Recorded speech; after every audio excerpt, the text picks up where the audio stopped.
Peace, love, knowledge, and freedom, and welcome to another exciting episode of So Frail Conversations. And today, as you've seen from the title, we're going to be talking about Euphoria. And if you've heard the previous episode, we were we began off Euphoria, so it's kind of like alley ooping into this. Um, I know I said that I wanted to get into a theme of, you know, carrying on to the next episode or the last episode. I'm only going to do it this one time. I tried it. At least I tried it. You feel me? Like it takes the feel out of it because now I'm trying to force an episode out and I don't feel like it's gonna come out the way that I need it to come out. So I'm not gonna do that going forward. But I am gonna still stick to my word because I already set myself up to do this episode. So that's where we're going. But yeah, we're gonna talk about Euphoria a little bit. And I want to talk about it from a perspective of men because we live in a space where there's a lot of things tied to us not being euphoric or not having, euphoria the way that we should. And I've learned that through observations of, how much we internalize trauma and how much we, move the goalposts within the traumas of ourselves and give us our stressors and shit. It really fucks with us on a whole different level. And it's often hard for us to find the silver lining in life. Like they teach us to find the silver lining and shit, but if all you can see are dark clouds, there is no silver lining. You feel what I'm saying? So when we consider euphoria, I'm using it solely from the perspective of being the opposite of trauma. You know what I'm saying? Therefore, euphoria is an extension of joy, and pain is the extension of trauma. And if we're looking at it from the broader perspective, like as black men, a lot of us can't experience joy the way we want to. Like black boy joy is something that's like, it's crazy. Like I did a jam session called Black Boy Joy where I showed in just a quick line, I showed the evolution of what it's supposed to be. Black man joy, it's that black boy joy and black man peace. Uh we you can't really get to that black man peace if you're not able to experience the black boy joy, and you're not able to experience the black boy joy if you're not able to truly tap into euphoria. Um as I was talking about in the last episode, our euphoria is largely tied to fucking and getting a nut and shit. So it's like, if that's when you take that away, what is it? Because I was talking to somebody and they were saying like, there's no way that men could have, like, it was a woman and shit. She was like, there's no way that men, most men's love language is physical touch. And then when we study love languages, like your love language is what you was deprived the most and that you would want to have. That's why you give it, you know what I'm saying? Or whatever the case may be. So it's like, why don't we have, like, why is physical touch like almost unanimous across the board for what it is that, we need when it comes to love? And that's, largely because of euphoria. But there's other factors that make physical touch what it is, but specifically the physical touch of sex. Like, you know what I'm saying? That orgasmic feel that we get when we have sex is what sends us into a state of euphoria. That's why we get it so much. And like I was saying in the previous episode as well, those are one of the reasons why we're, heavily addicted to porn and shit like that, because it's not the porn itself. It's not the sex itself. It's the orgasm. And it's the orgasm by way of euphoria. Like, we live in such a competitive world. We live in such a demoralizing world that if, as a man, if you're not dominating, then you're submitting because of the hierarchy of how the world plays out. And it fucks with us because there is no euphoria in dominion. There is no euphoria in a world of hierarchy. You know what I'm saying? Women don't understand that because they are always, quote unquote, a prize, which is true. I'm not taking that shit away, but they are always a prize within this. And we're not in that. We're in the competition. They are the prizes of competition. We are in the competition. We are the competitors of competition, which is something they don't have to worry about. So they can find euphoria in things that we can't find euphoria in, and they are able to get euphoria. We, on the other hand, have to, quote unquote, earn our euphoria, because often our euphoria is also going to be tied to our respect. And, as I always say, respect is to men what love is to women. So when we add these two factors into it, it's like respect has to be earned. It's never defaulted or whatever, blah, blah, blah, blah. But then if your respect is tied to euphoria, how do you ever, like, can you really say that you ever feel joy for real? And for many of us, that's a no. For many of us, that's a no. And it's not because we don't want it. It's not because we can't have it, but it's so tied to to us, it's so tied to being antagonistic to us. You feel what I'm saying? Anger, rage, and aggression are so much easier to embody, but anger, rage, and aggression, because they're negative feelings tied to the negative emotion, which brings pain, which just means that we're always tied to trauma in some way, shape, or form. Like even down to the way in which we work out, and the way in which we build our bodies is through destroying it. You feel what I'm saying? Like I get it, we work out to get big and shit, but hypertrophy is really not a good thing. it's you know what I'm saying? It's overhardening of the body. Now when we look at that, now we wonder why we have joint issues. Now we wonder why we have certain problems that are tied to the way in which we, build ourselves through destruction. You know what I'm saying? Not deconstruction. You know what I'm saying? Where we would understand anatomy and physiology, we would understand the insertions and the attachments of muscles, and we would work around the joints rather than working the muscles to shorten the joints, to shorten along the joints to, cause those problems. There's little nuggets and shit like that. But the depth of it all is that our euphoria is not taught. We don't have any. Therefore, we just find complacency within trauma, complacency within negativity and shit like that. So I kind of wanted to expand on that, but then go into, like being able as men to find you those moments of euphoria where we're not, dismissed, where we're not overlooked. You know what I'm saying? And shit isn't eclipsed by bullshit. Because that's really what it is. It's bullshit. And as men, if we can finally reach a space where we can finally get into a space where we can start tapping into euphoria, we change. But that comes with leveling up to moving. Okay, I have to move beyond the hierarchy of the world, which means that I'm no longer looking just to be dominating in this space. You feel me? Still be competitors. Don't say like I'm not on no honorable mention type shit. Like be the competitor that you need to be, but then evolve out of the competition into collaboration, because that's where your euphoria needs to be used. That's where your euphoria is found, when you're able to harmonize with things that are able to bring that out. But before we dive heavy into that, be sure to follow me on Instagram at Seen the Griot. Be sure to check out my website at IamJustSeen.com to get all things that are just seen. To all those who tip, donate, and sponsor to the podcast, you are greatly appreciated. To all those who would like to tip, donate, and sponsor to the podcast, you can do so by clicking the link in the description of the podcast. Not the episode, but the podcast itself. And you know the vibes, Cash App and PayPal are just fine. And as always, that's that for this and that's this for that. So we're going to take a quick break. And when we come back, we're going to dive into So Frail Conversations, Euphoria. And don't forget to visit IamJustSeen.com. There, you can get all things Just Seen. You want to add the So Frail series to your library? Visit IamJustSeen.com. You want to learn how to master the markets for serious trading and investing? Visit IamJustSeen.com. You want to get your hands on some exclusive merch like tees, hoodies, coffee mugs, hats, bags? Visit IamJustSeen.com. Are you thinking about transitioning into the plant-based lifestyle?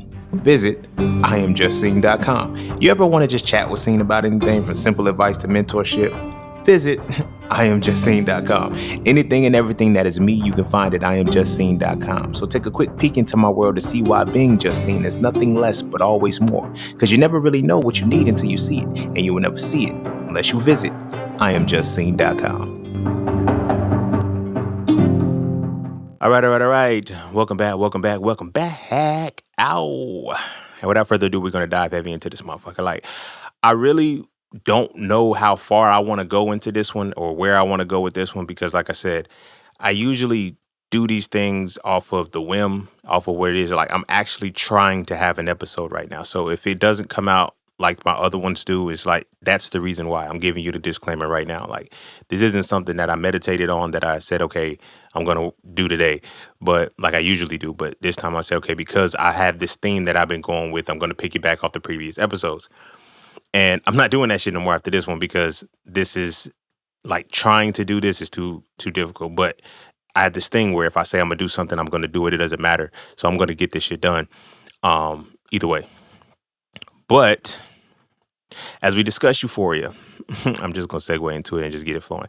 As we discuss Euphoria and shit, as men, it's let's peel it back, right? Because we when we look at trauma and euphoria, they're equal and opposite in magnitude, right? And I mentioned how we use sex as our euphoric tool because that's the only way that we get euphoria or whatever the case may be, through the orgasms that we get. But we have to understand, like, what makes us so sexually wired. You know what I'm saying? A lot of people say, oh, well, it's because you get programmed to see titties and shit all the time on TV.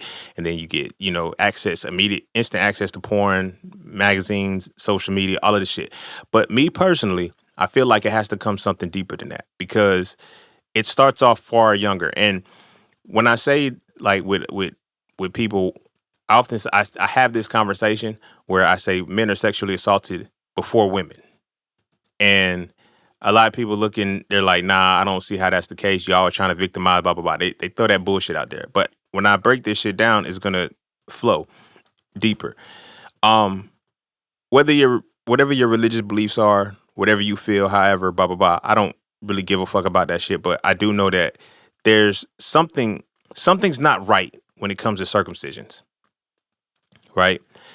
We are like from birth, like soon as we're born or whatever, they traumatize us. We're traumatized the moment we come out of the womb, which is something women aren't, truly effective with. But we're traumatized when we come out of the womb, and it's largely because we get circumcised.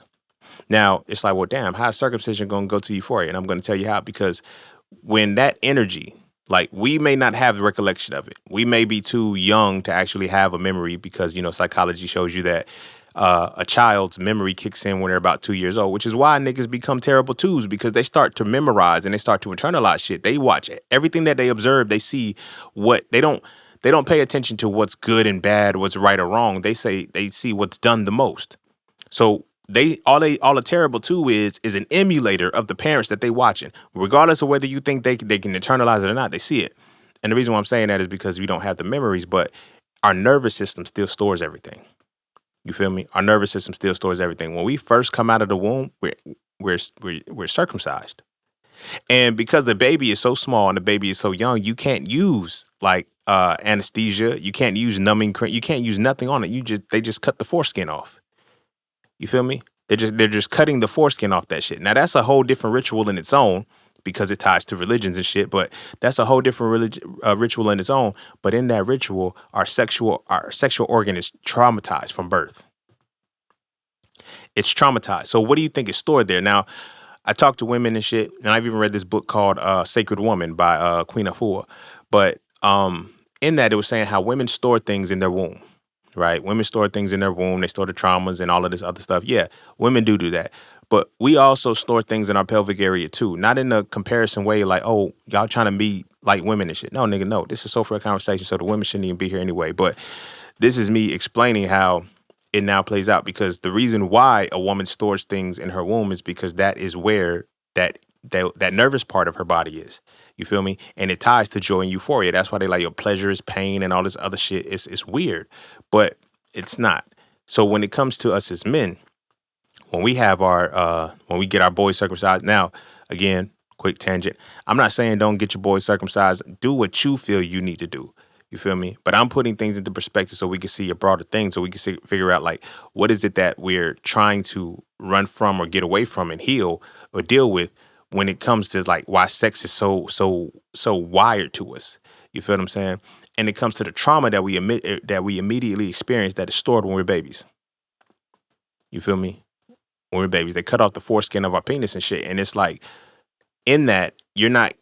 While sex, the actual physical sex and the orgasm is the euphoria in that area. Getting circumcised with no aesthetic, with no with anesthetic and no numbing cream and everything, that creates trauma in that area. So it's stored there. You feel me? And that memory is stuck within our nervous system forever. So it's like when I started learning trauma release exercises, right? It was wild how it unfolded and how it's going to play into this.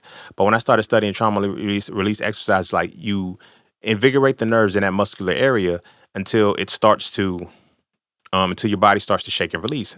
And it's like when we watch our little boys as they develop, they get older and shit, they start humping. It's like, what the fuck are you humping for? A lot of people, is joking. Oh, he's horny or he's trying to be mannish or whatever the case may be. Nah, he's trying to release some trauma. And we don't know. We've gotten so disconnected from true ancestral situations and true ancestral connections and customs that we used to have that it's like we're not looking at it and see why is this boy humping so much. This is trauma that has been stored, and it's compounded over and over and over and over and over again. You feel what I'm saying?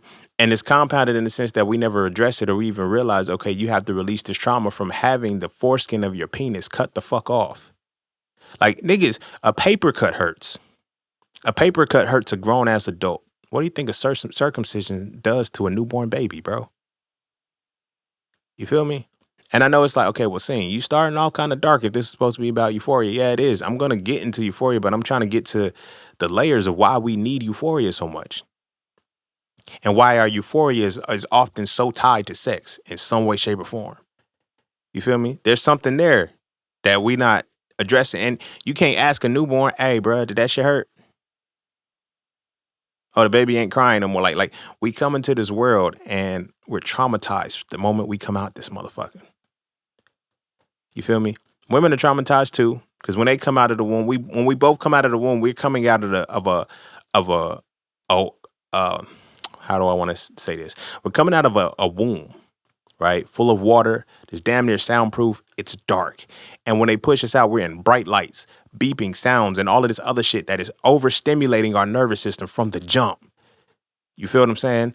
I don't know if they still do this shit because I ain't have kids. I never seen it, but do they, you know what I'm saying? They smack babies on the butt to get them to cry, whatever the case. Like, why do you need to do all of that? You know, I've seen some shit where it's like sometimes they put the little, they put like a little squeezer tube in the mouth and suck the amniotic fluid out of the baby or whatever the case may be.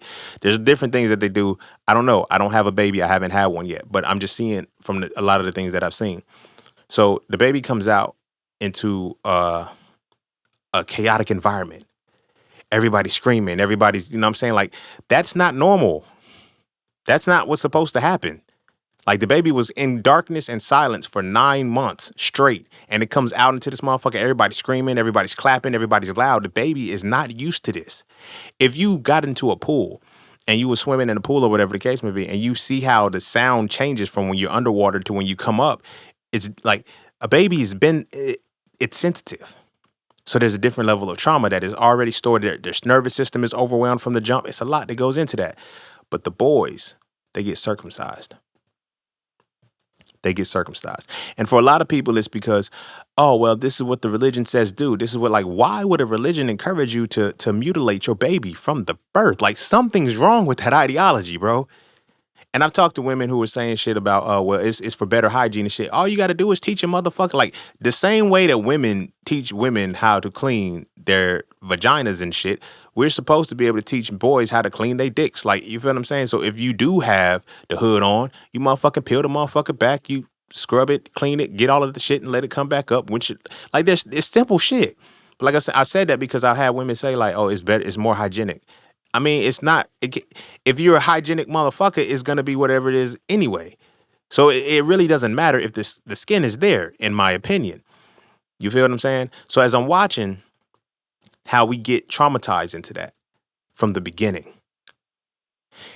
and the fact that we are sexually, you know, overstimulated sexually. And then when we look at people who say, okay, this person was promiscuous when they grew up. This person was, you know, she was a hoe, whatever the case may be, because somebody was touching her when she was a kid. Somebody was molesting her. Somebody was doing something to her.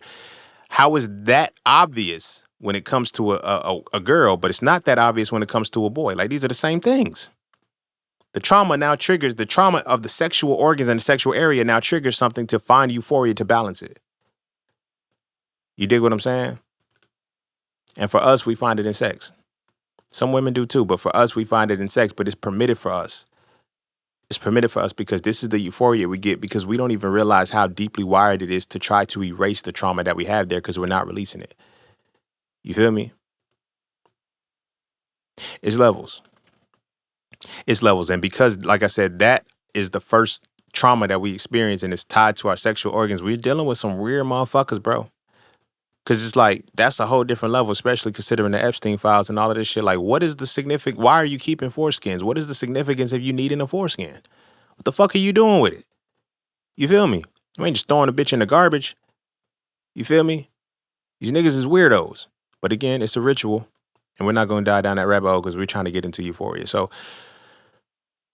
I set that tone to go into the dynamics of it because it's like, do you see the potency of the balance between trauma and euphoria, the power struggle between trauma and euphoria. Like anything that traumatizes us, we automatically, in order to offset and even to bring balance, we're going to seek euphoria of equal and opposite magnitude. So just from that perspective of having the foreskin of your penis snipped off to fucking a lot and always trying to get a nut, it's like that energy is the same. You feel what I'm saying? So if we're looking at the rest of our lives, even down to the minuscule shit, the minor shit, heartbreaks and all of this shit, like when we face trauma, why are we not also aware of the euphoria that we're trying to find? You feel what I'm saying? Because it's always there in some way, shape, or form if we understand like what was hurt. Sometimes we get so wrapped up in the trauma that we have, it's like, yo, what was traumatized? You feel me?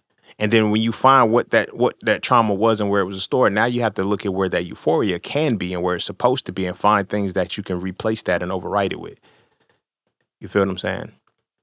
This is all just a theoretical thing, though. Like, you know what I'm saying? I'm not saying like I got the answers and that I can do this shit or whatever the case may be. But this is why in that previous episode, I mentioned, you know, the relationship that I had that I was like, I had to still find a euphoria in it because there's a lot of things that in life, seeing the euphoria, and this goes into the silver lining shit, but then it's like deeper than that, like seeing the euphoria of the trauma. Because it's like you have the capacity to switch it. Now, sometimes trauma is too heavy to even see that there's a good thing in it because it's not. You feel what I'm saying?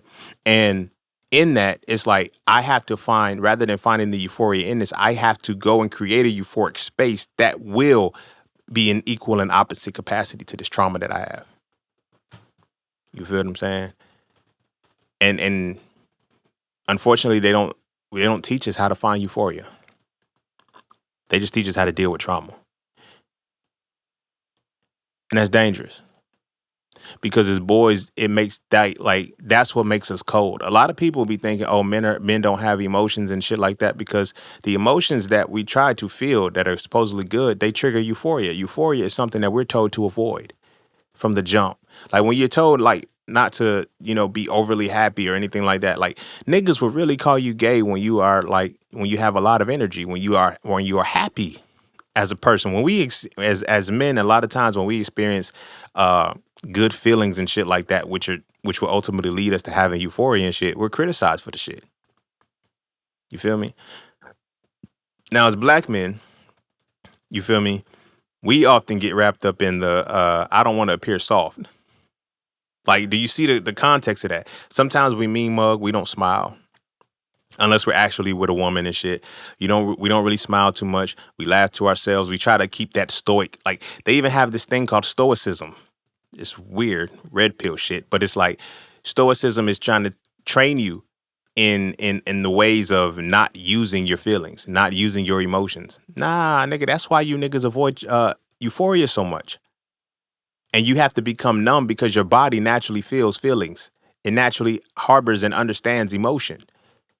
The mind is split between thought and emotion. It's not just thought. Like, niggas just want to be analytical with no feeling. Like, no, nigga, you can't just think without feeling. And you also can't feel without thinking.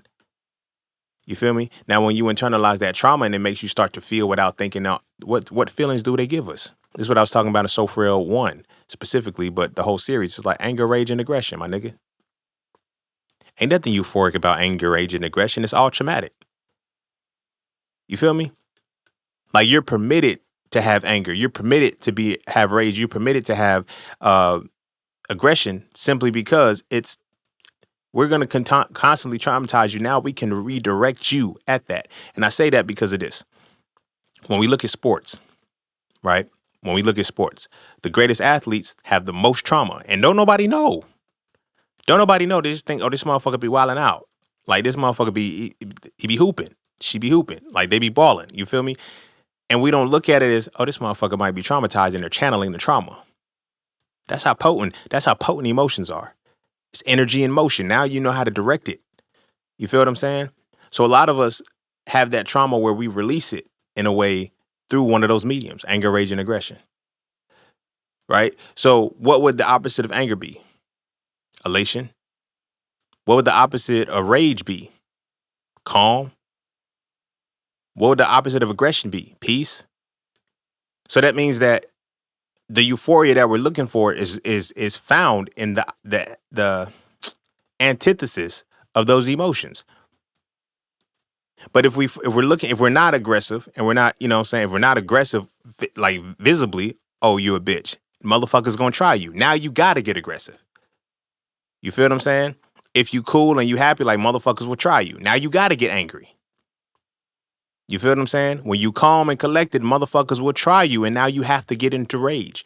So it's like when you're actually trying to internalize and understand euphoria, it's disrespected.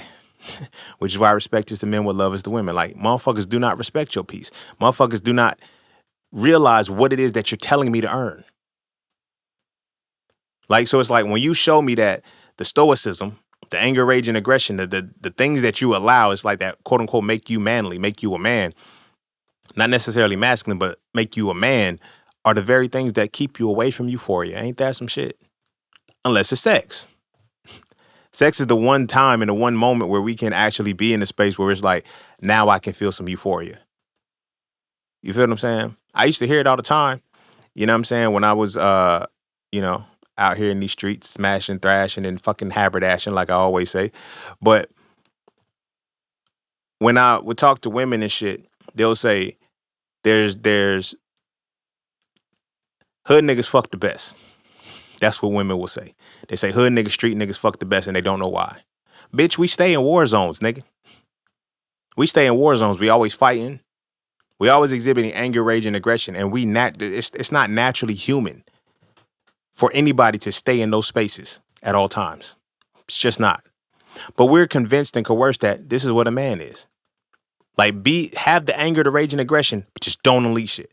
Rather than making it subside and channeling it when it's time, always keep it under the radar and then keep a cap on it. You know what the fuck that's doing to you? It's taking 10 years off your life. In addition to the orgasms that you get that deplete you of the nutrients, like that anger, rage, and aggression, like harboring and holding those feelings and those emotions and not being able to exhibit euphoria, is taking 10 years off your life. Crazy. Because when we look at life expectancy, I'm saying it because like when we look at life expectancy, women live 10 years longer than men on average. On average, nigga. So what is it? What is the defining factor that separates them from us? That separates the longevity of their lives versus the longevity of ours? I don't know the answers. I'm just asking these questions because it's like euphoria has to be in there some way, shape, or form. You feel me? When we're not being appreciated, when we're not getting, like, it's like, okay, that's what you're supposed to do as a man. What? A thank you still goes a long motherfucking way. But you can't appreciate what you don't respect. And if something has to constantly, every single day, earn your respect, and it can, in a matter of moments, it could be lost. Just like that. And that means everything goes with it. Like you're always in a space of proving, which goes into when we're in a hierarchical space rather than a harmonious one. You feel me? Now, by no means is this to say take your foot off the gas and be no bitch. I'm not saying be a bitch. And I don't know why I'm saying bitch like that, but don't be no bitch. But at the same time, understand that you have to shift. You have to evolve out of competition. Because the only way, like, competition is cutthroat. Competition is cutthroat, and the only way to navigate is with negative feelings and operating from trauma. Fueling yourself through trauma to be able to be alert. Like, how is it that we can't see euphoria as often as we see trauma? You feel me? So with this episode, I kind of wanted to shift gears a little bit and get it to where it's like, yo, as men, how like let's take a moment to actually step back and appreciate the euphoric things that we have in our life that extend beyond sex. One of the things that I've learned, like being celibate and practicing celibacy for, it'll be 10 years. It'll be 10 years officially in September. It'll be 10 years that I practice celibacy. In practicing celibacy, when I took away the euphoric feelings that I was always getting from sex, it made me say, I ain't got no euphoria in my life.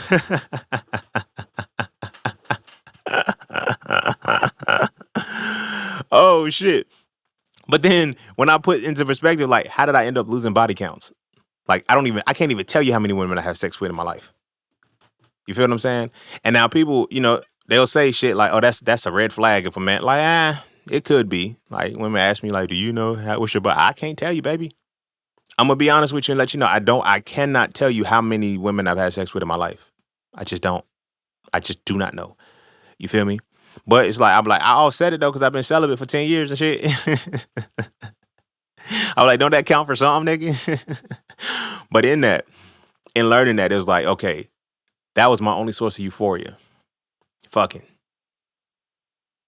That was crazy.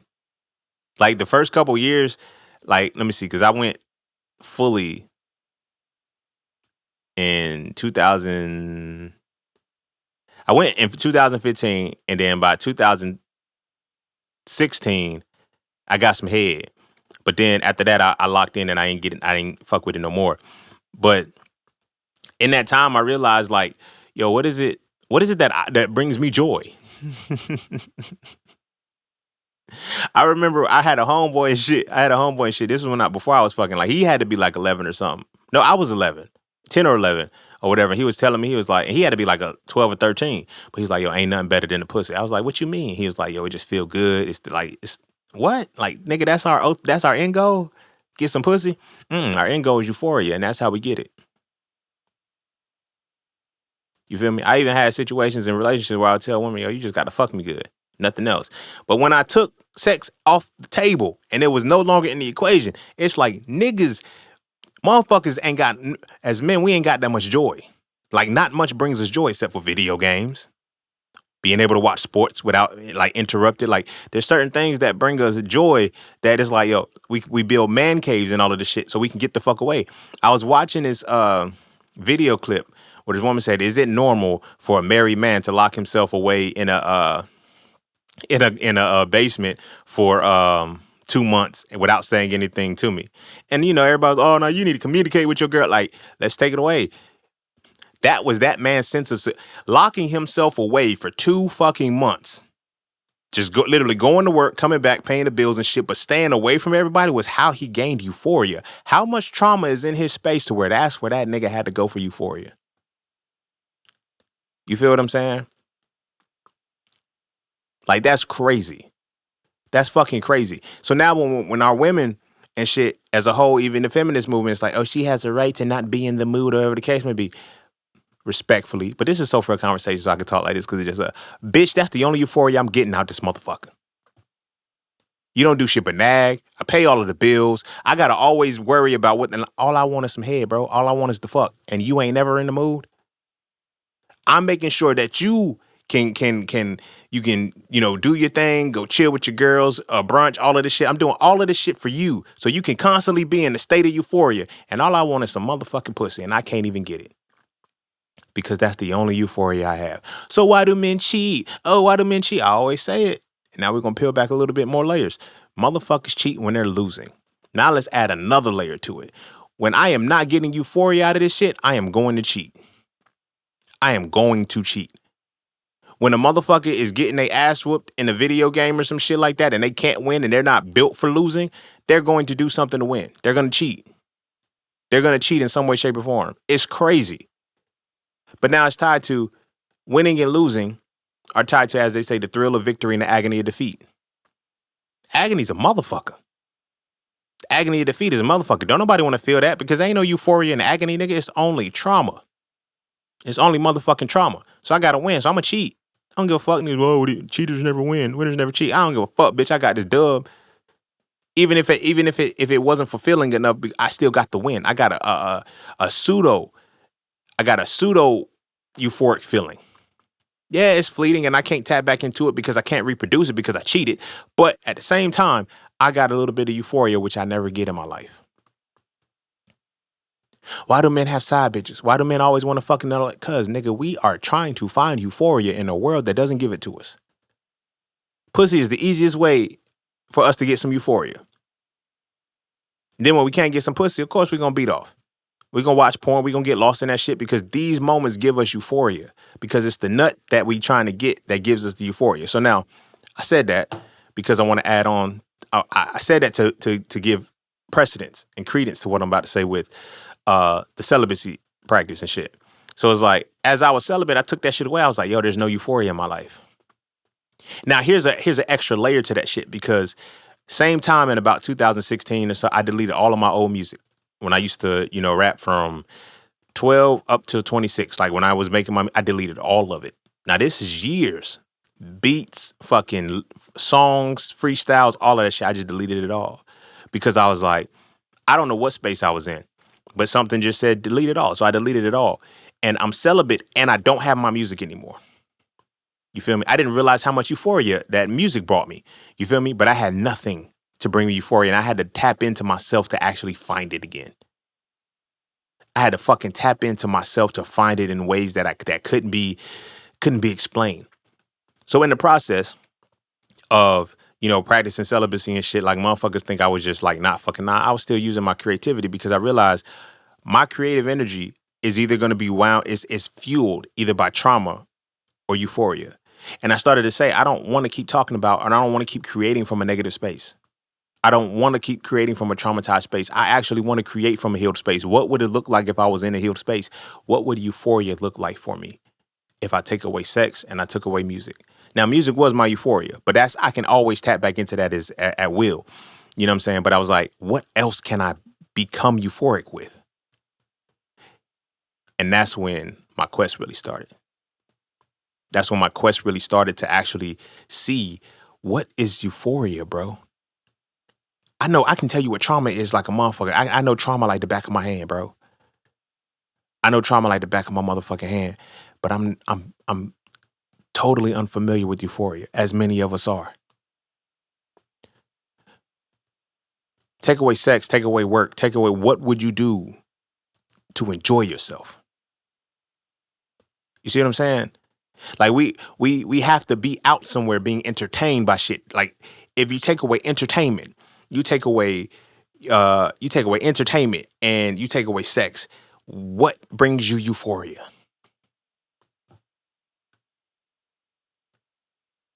That's wild when you think about it. Because if you don't have an answer for what brings you euphoria, that means you have no joy, bro. You have no joy.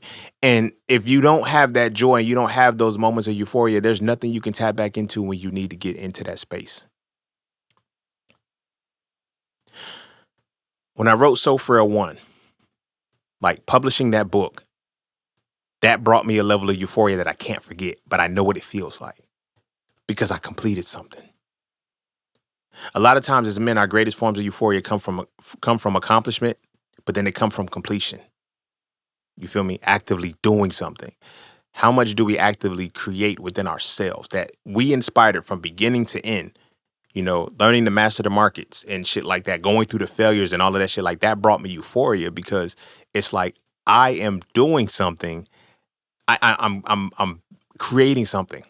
I'm analyzing and deconstructing something to its finest component, and I'm understanding.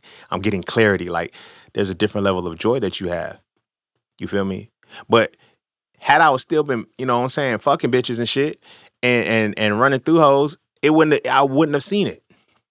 Sometimes we don't really know how great we can be because of the distractions that we have from the things that would otherwise that prevent us from having euphoria. Like niggas be like, I've had to experience this shit too. They're like, motherfucker, like, yo, man, I'm horny, man. I ain't had nothing in 3-4 days. I'm like, no, now you're creative. That creative energy is stirring up. And that creative energy you can use to channel it to either create trauma or to create euphoria. You feel me? When we get horny and we get in those creative spaces, that euphoria is calling and said, hey, I want to feel something euphoric for it, and I need you to create it. Well, we go fuck something because we horny. Words are powerful, bro. When they tell you that, hey, this is what you're feeling, you're automatically going to go to make it sex-based. You feel me? And that completion, that level, that feeling that comes from when you actually create something, that brings you joy. Getting something done for the sake of, it being for the job, it being for whatever the case may be, it's that doesn't leave you fulfilled. That doesn't bring you joy. But doing something that really satisfies something in you, you feel me? Bringing it to completion, that starts to bring you euphoria, that starts to bring you joy. It takes things away. It takes your perspective away to say, okay, I don't want to do this, or I do want to do this more. And then I know what mediums I need to go in to find it. Case in point, when I was talking about in the last episode about how I had to look at the past with that old relationship where I experienced the most trauma and realized the only reason why I was able to experience the most trauma because I also experienced the most euphoria in that. Like when I became Mr. Honors Hall and I ran that year, that shit was powerful, bro. There was nothing but joy in that motherfucker. When I go back into that shit, and it's like when you are traumatized by events that also had euphoria, it's like somehow we're so wired to the trauma that when we think about the euphoria, it automatically shifts us back to the trauma again. You know what I'm saying? It's like, yo, but does it matter because it was all fake? Does it matter because this ended? Like, no. It was real, bro. That's why you can't let it go. You feel what I'm saying? But in those moments, it taught me, you know, something powerful about myself. And then it helped me observe something powerful within my brothers and shit and see, like, we ain't got no motherfucking euphoria, bro. Euphoria is so foreign to us. It's scary. You know what I'm saying? And because we don't have euphoria, there's other things that we don't have. Simply because we don't have joy, bro. Like, when we think about what we're good at, the things that we're good at in life, they brought us joy. But it's like, how many things are you really good at? Not only just good at, but like good and so proficient enough that it brings you joy to do it. Like you'll do it. Like when they say shit like, oh, if you're willing to do something without getting paid, that's how you know you really like it or whatever the case may be. Fuck that. Nigga, get paid, nigga. Fuck that shit. But what I'm saying is when you receive joy for what you're doing, when what you're doing creates joy within you, and you're gonna get it done whether or not you're getting money for it anyway, that's when you know that you're in a space of joy. We don't have many moments like that. Everything we do is a transaction. Everything we do is a transaction, except when we fucking or when we playing video games. It's wild. Like, and it's like, why did video games become what they were? Like, boys, they did that shit for a reason, bro. Like, niggas be gamers and shit because that's the only euphoria that you get. So now this ties into what I was talking about with addictions. You know what I'm saying? When we have addictions to shit. Like, addiction is just, all addiction is euphoria, is euphoric feelings. Excuse me. All addiction is euphoric feelings. And if you're not getting that euphoria, you're going to get it. You're going to find it. The human being, the human vessel needs euphoria just as much as it needs trauma.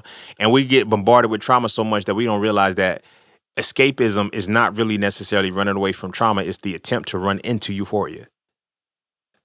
You feel me?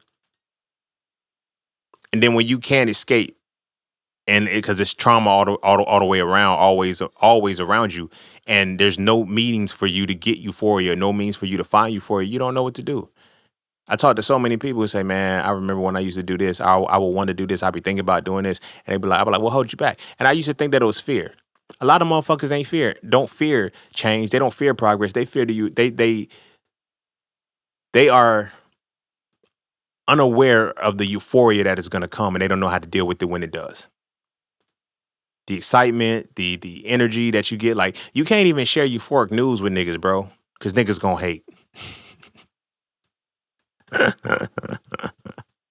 How often do you actually share good news with motherfuckers and shit?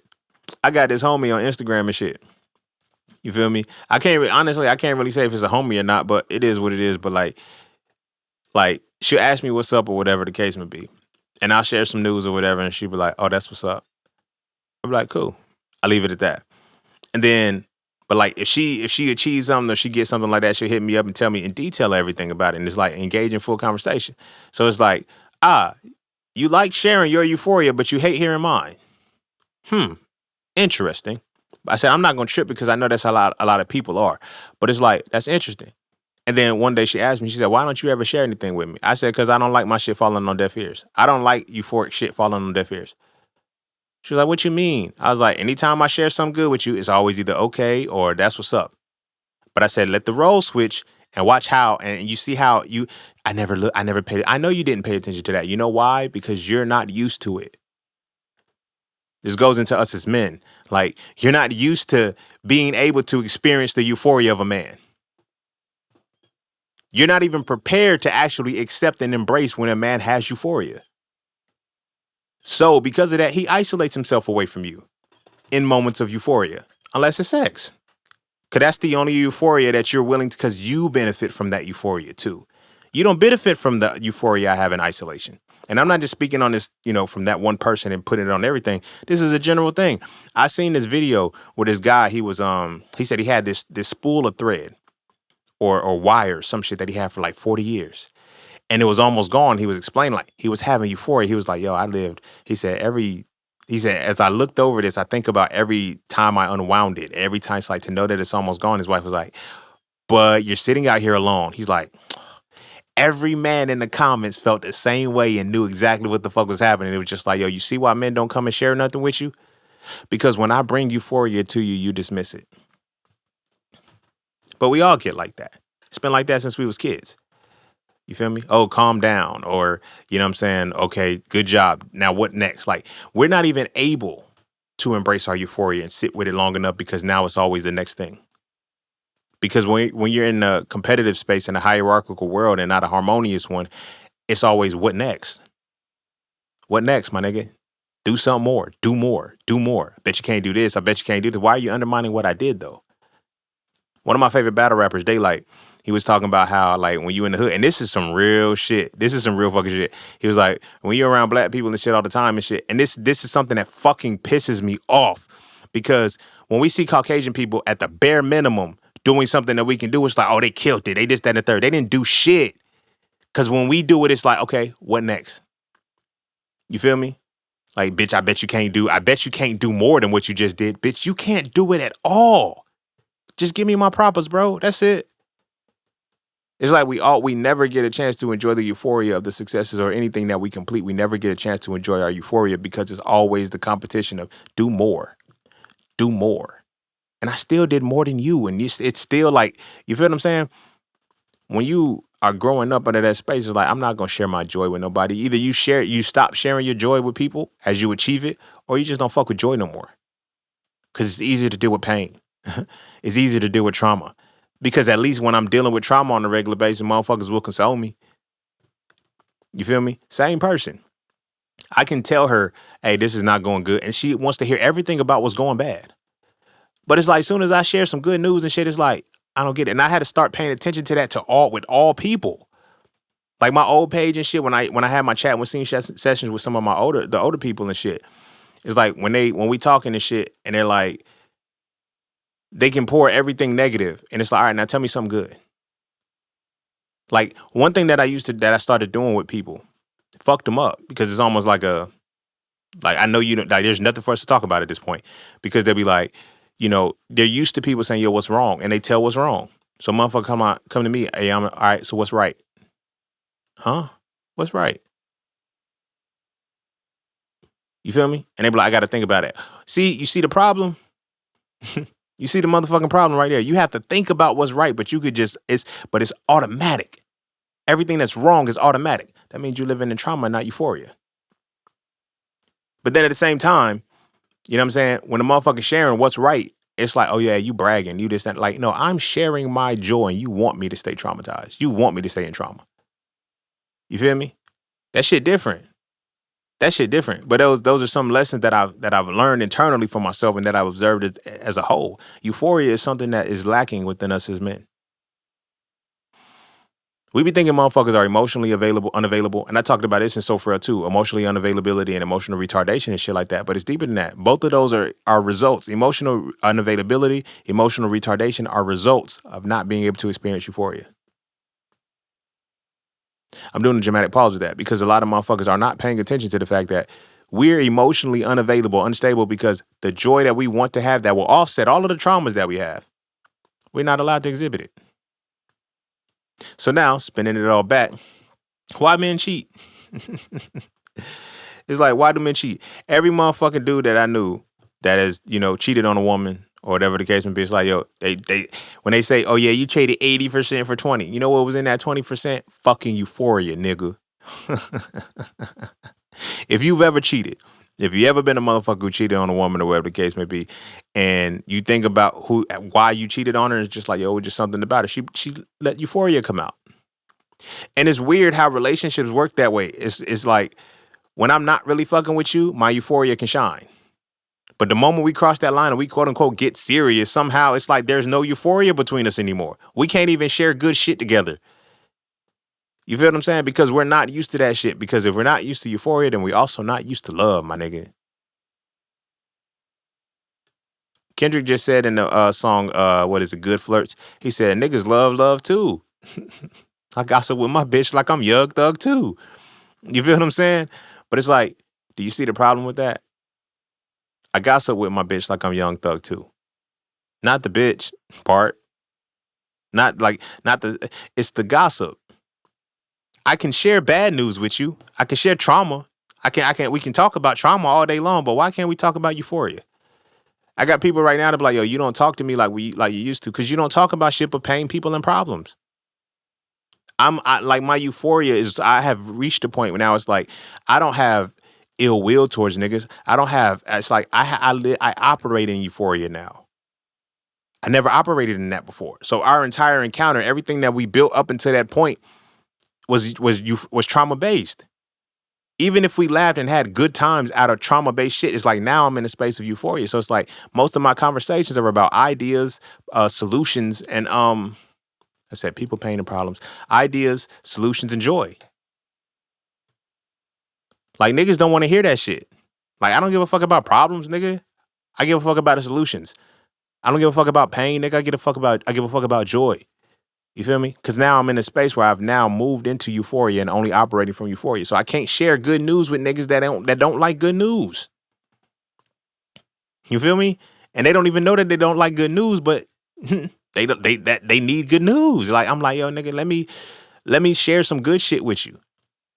I'm trying to put you on game to some good shit. Like, you know what I'm saying? Oh, well, shit. Must be nice. Yeah, it is. It is. The fuck? It really is. Like I had a conversation with a motherfucker who actually said that shit. I don't know if they was being funny or what, but I was being funny in my retort. They were like, yo, must be nice. It really is. I said it really is. And then I went into why it was nice. And it was like, you could see the look on their face like, nigga, you're not supposed to be talking, like you bragging now. Now you throwing shit. I'm not. I'm sharing euphoria. You're just not used to taking it in. Whose fault is that? Yours, nigga, not mine. Not mine. But as men, how often, like, how much euphoria can we express comfortably? Because we don't express euphoria comfortably. Shit weird. Shit weird for real. Like, if you think about the mind, as I said, the mind is split between emotion and thought, right? Your thoughts, you have hindsight and foresight, but your emotions, you have joy and pain. You feel what I'm saying? If you're not able to use a quarter of your mind, nigga, what the fuck you think you doing? And then the other quarter of the mind that you use is all fucked up shit. And you have to build a life off of that, nigga. No, that shit ain't fun. That shit ain't fun.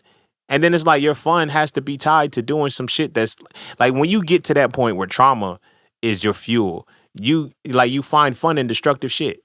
You find fun in being petty. You find fun in gossip. You find fun in talking down to people. You find fun in dominance. You feel what I'm saying? This goes back to the hierarchical world, not harmonious. Like when I'm harmonious and shit, I'm able to express joy with motherfuckers. Like, you feel me? Like motherfuckers be like, I was talking to somebody that was like, yo, you're childish like a kid. No, I'm not childish. I'm childlike. I'm childlike because I live in euphoria. So like that's a problem. Like, think about how you undermine my euphoria.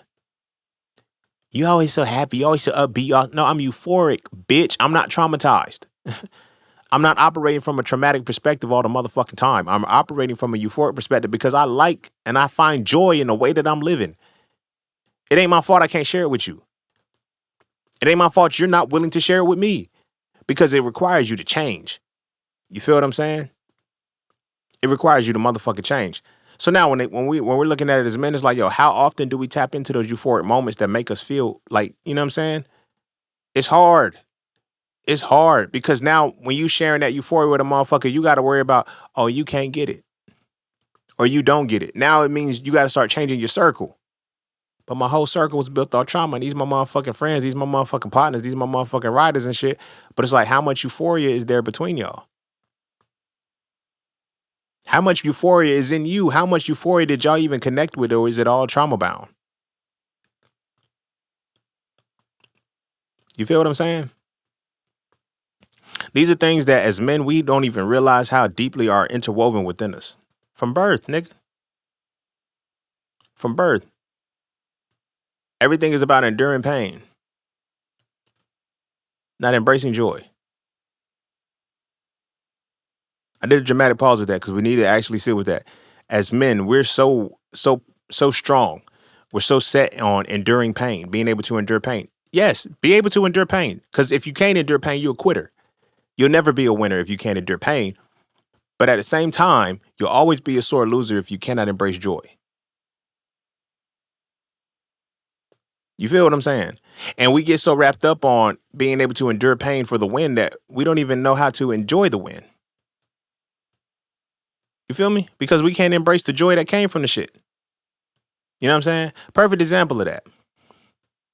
Perfect example of that to me is y'all know the video that came when Kobe and them, I think they had won like a game 2 or something. And it was like, how does it feel? He said, it's not finished. It's not finished. Okay. It's not finished. So now I'm not shitting on Kobe and saying, oh, well, Kobe can't embrace joy. No, the job wasn't finished. Still go to when you win. But what happened when they got that championship?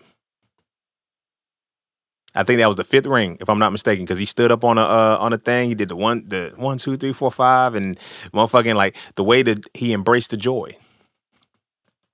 He embraced every bit of the joy. Now it's easy to see that when you see us in competitive spaces, when you see like on a regular basis. How often do we embrace joy, bro? You feel me? And I said that because it's like even in that moment he embraced it. And it's like, I still got to go and try to get another one next year. I got to try and get another one next year. You feel what I'm saying? We're so wired and so prepped to be able to endure pain. But nobody ever prepares us how to embrace joy. So when we find the moments of embracing joy, we get lost in video games. We get lost in sex. We get lost in alcohol and drugs. We get lost in the things that bring us the euphoria that make us embrace it and hold on to it just for a small glimpse. You feel me? Trauma and shit lasts a long time. The residual effects of trauma last a long time. You feel what I'm saying? But the residual effects of euphoria last just the same. But why don't we dwell on them? Because they don't want us to. Because we change our perspectives, we change our realities, and we can constantly produce more euphoric moments. You dig what I'm saying? When I considered my relationship where I was talking about, how I was traumatized and how the bitch played me and all this other good shit and shit, it was what it was. But it's like, I would never know how to move forward if I wasn't able to see the euphoria. Because there's like all the trauma is designed to do is say, don't take this shit forward. But the euphoria is designed to say, carry this with you. We know everything about what not to bring with us, but we don't know what to keep. And that's based off of the fact that we study, we don't get a chance to embrace the joys in our life for real. Oh, calm down. Like you do something, it's like, oh, good. Like, you know what I'm saying? It's simple shit.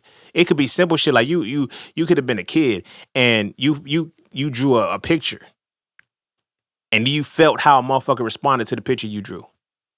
Oh, you a hater. That's nice. Sometimes you want motherfuckers to share in the excitement with you. And they can't. You know why? Because there's nothing exciting going on in their life. You know why? Because there's no fucking joy in their life. So they can't share your joy. We live in a world where nobody can share joy with each other anymore. Because we're that traumatized. Hey bro, for real though, at some point we gotta stop talking to women about masculinity and start talking to each other about it. And I mean really talk to each other. Not as enablers and co-signers, but as men trying to reach the pinnacle of our essence. And that's what the So Frail series does.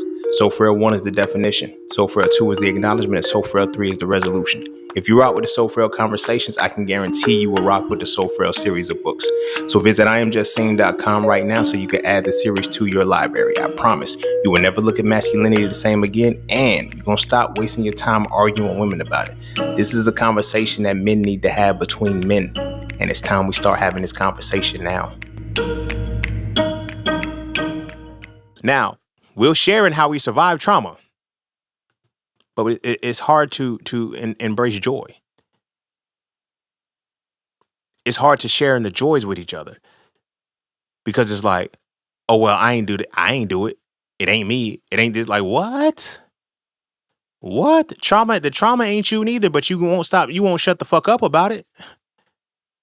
You feel me? I had homegirls and shit who would tell me, you know, they'll tell me people's business, and they be like, why don't you? Because you tell people's business. I'm not sharing my shit with you. And then it's like when I do share my good, why don't nobody know about my good shit? You feel what I'm saying? Like people will find out the bad shit you do quicker than they'll find out the good shit you do. How? Because niggas don't fuck with Euphoria. Niggas don't fuck with Euphoria. Therefore, they can't praise you. That's why they have to gossip about you. You feel me?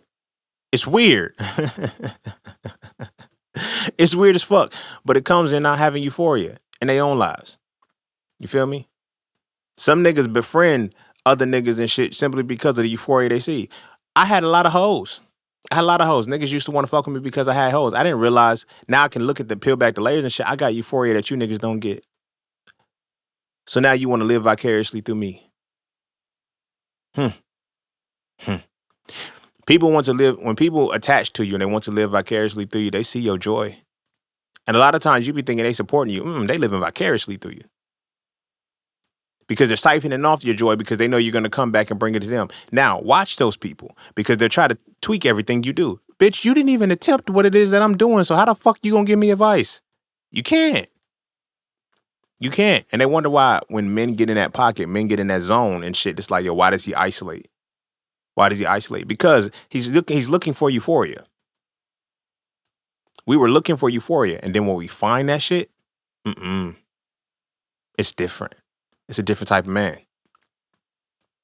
Because not only do I find Euphoria within myself. And I know how to access the Euphoria at will. And when I access it at will, I can't be stopped. And now there's nothing that you can contribute to this situation. Which means that there's no control that you can have over me. Which means that you have to fuck with me from a space of Euphoria too. This ties into what I always say. I have a quote where I say, if we can't co-create, we can't procreate. I never realized the depths of what it was that I was saying with that until now. Because it's like, all that was tied, like, your creativity is Euphoria. If you're not creating anything, you're destroying. Because I know that if you're traumatized and you're moving through the traumatic perspective, your creative energy is designed to destroy shit. You like to bring people down. You like to bring things down. You like to tear shit down. You feel what I'm saying? That's where your creativity goes. Creativity is always going to be there, but that's where it's going to go. You feel what I'm saying? So if I'm watching what you can and can't create, I can't fuck with you. Because it's like, where's your Euphoria at in there? You feel what I'm saying? And you really think I'm going to have a baby with you? We can't even put our heads together because it's like, I create out of Euphoria. I don't create out of trauma. I create out of pure Euphoria. And if you're creating out of trauma, we're going to destroy each other. You feel what I'm saying? So once we get to that point where I'm not able to use my Euphoria, or the Euphoria that I have, it shines a light to you that makes you feel insignificant or inferior to me and shit. Like, nigga, no, I ain't fucking with you, bro. Like, you gotta get the fuck out of my face with what you talking about. Like, for real. Cause that shit, it don't make no sense. You feel me? It don't make no sense. But how much more sense would it make if we meet motherfuckers where you find Euphoria? So now it's like, when we look at the women that we look for, when we look for the women that we it's like, if you look for a woman out of Euphoria, you'll find her every time. Do what it is that brings you joy. And when you find women in the spaces that bring you joy, you will find a woman that is supposed to be with you. But you got to know what joy feels like for you in order to go into the spaces where, like, you feel me? If I was like, when I used to try to find women in the club, I didn't like the club. I didn't like clubs. Never did. I had no Euphoria there. I was just escaping trauma. So this is why I had a pregame before I went to the club. You feel me? We drunk and shit. Rock, paper, scissors, see who's going to be the designated driver. If I wasn't the designated driver that night, I'm drunk. I'm pre-gaming. And when we get there and shit, I'm buying more and I'm drinking and all this shit. It's like I'm meeting women in a space that I have to I have to create a false sense of euphoria within myself in order to be in this space. And you really think that I'm going to take you serious? I don't even think that I don't even know that that's why I'm not taking you serious, because this isn't real euphoria. You feel what I'm saying? To the point, going back to the girlfriend that I had in undergrad, and then when I talk about the women that I could have cheated on her with, right? This woman, when we met, it was in a club. Well, it wasn't in a club. We was at a party. We was at a school party in the campus party, whatever the case may be. And I don't really like parties, but you motherfuckers is like, yo, go out, be social and shit. Like, I like socializing in other areas. Like, why the fuck do we always have to go out and try to meet people in dark fucking places with loud noises? Like, who the fuck wants to do that all the fucking time? But that's where I met this woman. Right? Now, the women that I could have cheated on her with, we were all in classes. We all had classes together. Physics, chemistry, no pun intended. But we had science classes together, and I was a science major. You feel what I'm saying? Like, they were already in my joy, because I already knew that the joy of what was going to happen when I became a forensic scientist, forensic biologist shit. It's like, the joy was there. And it's like, yo, why are you always, how can we, like, because there's joy, my nigga. I didn't meet you out of trauma. I didn't meet you out of escapism. I met you out of pure euphoria, because this is what the fuck I love to do. I love to think. I love to break down mathematical equations. I love that shit. The fuck? This is where I find joy, and I found you where I found joy, but I'm already tied to a motherfucker that I don't like. So it's like, when I'm having conversations to this motherfucker about what I learned in the class or whatever the case may be, it's like, it don't hit.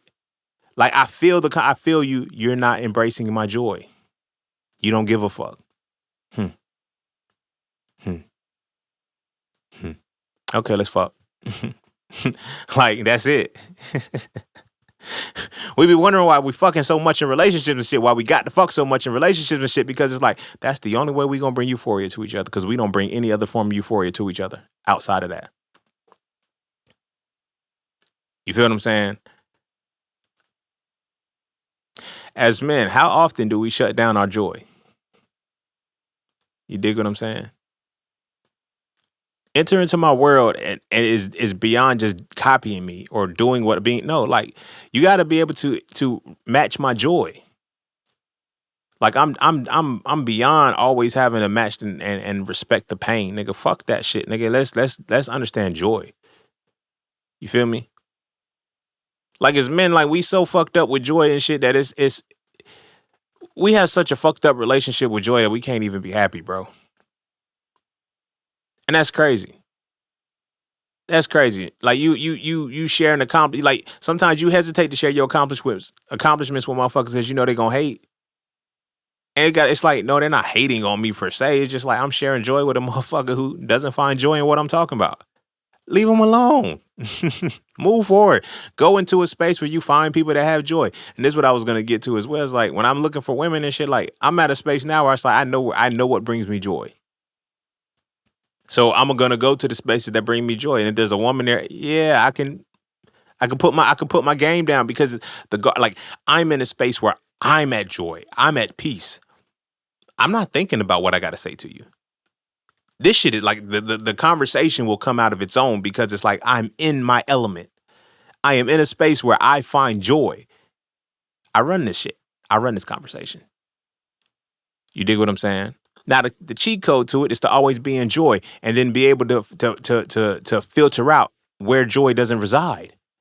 I would have never got in that relationship with that woman if I would have had this information in. You feel me? I would have never got with her, because it's like, yo, I didn't meet you where I find joy. I met you when I didn't have nothing to do. I met you in a space where I didn't have anything to do, and I didn't even want to be. Wow. As above, so below. As within, so without. So what do you think the relationship? I didn't really want to be in a relationship, but I was there because I was in a relationship now. So now I'm forcing joy that ain't there. And then the things that I actually find joy in, I'm losing myself in them. Like, my music started getting darker and shit. I stopped writing about fun shit. It was always about bad, dark shit. And I was like, what the fuck is happening to me, bro? My joy is being tainted. It's being manipulated by trauma.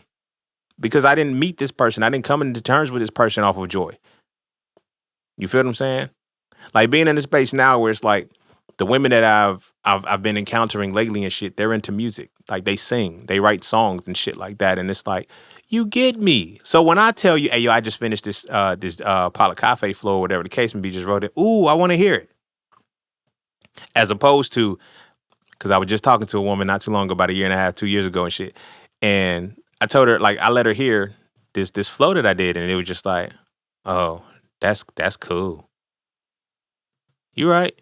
It is cool. And it's like, I'm not gonna share that shit with you again. This is what I be telling women when it comes to us as men and shit. I'm like, yo, he only gonna share with you one time. He only gonna share with you one time, and if you manipulate it, if you abuse it, or you show disinterest in it, and you don't have the energy that he has when he brings it to you. Not only that, you're not even willing to reciprocate the very things he gives to you. He'll never open up to you again. You're just so cold. You're emotionally unavailable. Why are men like, no? We know when we're not. We know when our joy is not gonna be respected. We know when our joy is not gonna be appreciated. Like, the phrase happy wife, happy life means that you create a realm for her to always have joy. Where's yours? Because she ain't doing shit but arguing about how she ain't got joy no more. This is not, like, this conversation is not saying, hey, look, fuck these bitches. I'm not on the red pill shit. I'm just speaking on what it is. This is the way society has structured it. Like, men don't have joy. So it's like, now you find your mistress. You find your bitch on the side and all of this other shit. And it's like, yo, she brings joy out of you. Tying it back, because I don't think I finished the thought, but it's like, if you ever cheated on a woman and shit, and you ever been in a space where you could have cheated and shit, what was the thing that, I don't give a fuck if it was 80-20. That 20% carried joy. That 20% had joy in it. Numbers, you feel me? You got to look at the mathematics of the shit, bruh. Like, I can say all day long that I traded 80 for 20. Like, motherfuckers will say that shit, but they don't understand the context of what it is. I will willingly,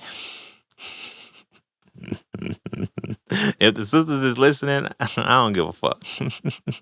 I will gladly trade 20% of euphoria and joy for 80% of pain and trauma. Easily. As any man would. Not only as any man would, as every man does. You know why? Because women do this shit too. Those irreconcilable differences. Oh, he made me feel good. I won't let it happen. Like, no, every human, it's natural when you will trade 80% of trauma for 20% of joy. That's how potent joy is. That's how potent joy is. You know how many married women I fucked, bro? Because I was the 20% that she wasn't getting at home, but I was joy. That shit overruled all of that. It overrode all of the 80% that she had. That they lived together. He took care of the bills. They always had food or whatever the case may be. Feel me? And they always told me the same shit. All he do is play video games. I like how you're a thinker. I like how you... I won't shit, my nigga. But I brought the joy that they wasn't getting at home. And they felt it. My 20% of joy for them was enough to completely erase 80%. That's crazy when you really think about it. So when we look at why we cheat as men, you know what I'm saying? Because what I'm going to cheat with, she gives me 20%. And that 20% she give me is joy. This bitch ain't got shit on me. She ain't got that mouth. I got the jam session that I'm working on that I'm about to, I'll probably release like next week in the coming weeks and shit. Where I was like, I'm talking from the perspective of like a breakup type shit, but then like motherfucker retrograde shit. But that's why I'm dropping it coming up soon, because it's gonna be like a retrograde freestyle and shit. But because I mentioned retrograde in it. But I'm like, what did they have? She was like, what do they have that I don't? Basically, I was saying, like, what do they have that I lack or whatever? And I was like, time and attention, energy, peace and serenity, keys of divinity, beef for my enemies, deep serendipity, easily mirror me without the narcissism. And she fucks with Garvey-ism, never claims that God ain't finished to justify why she tripping. You know, the shit that you lack.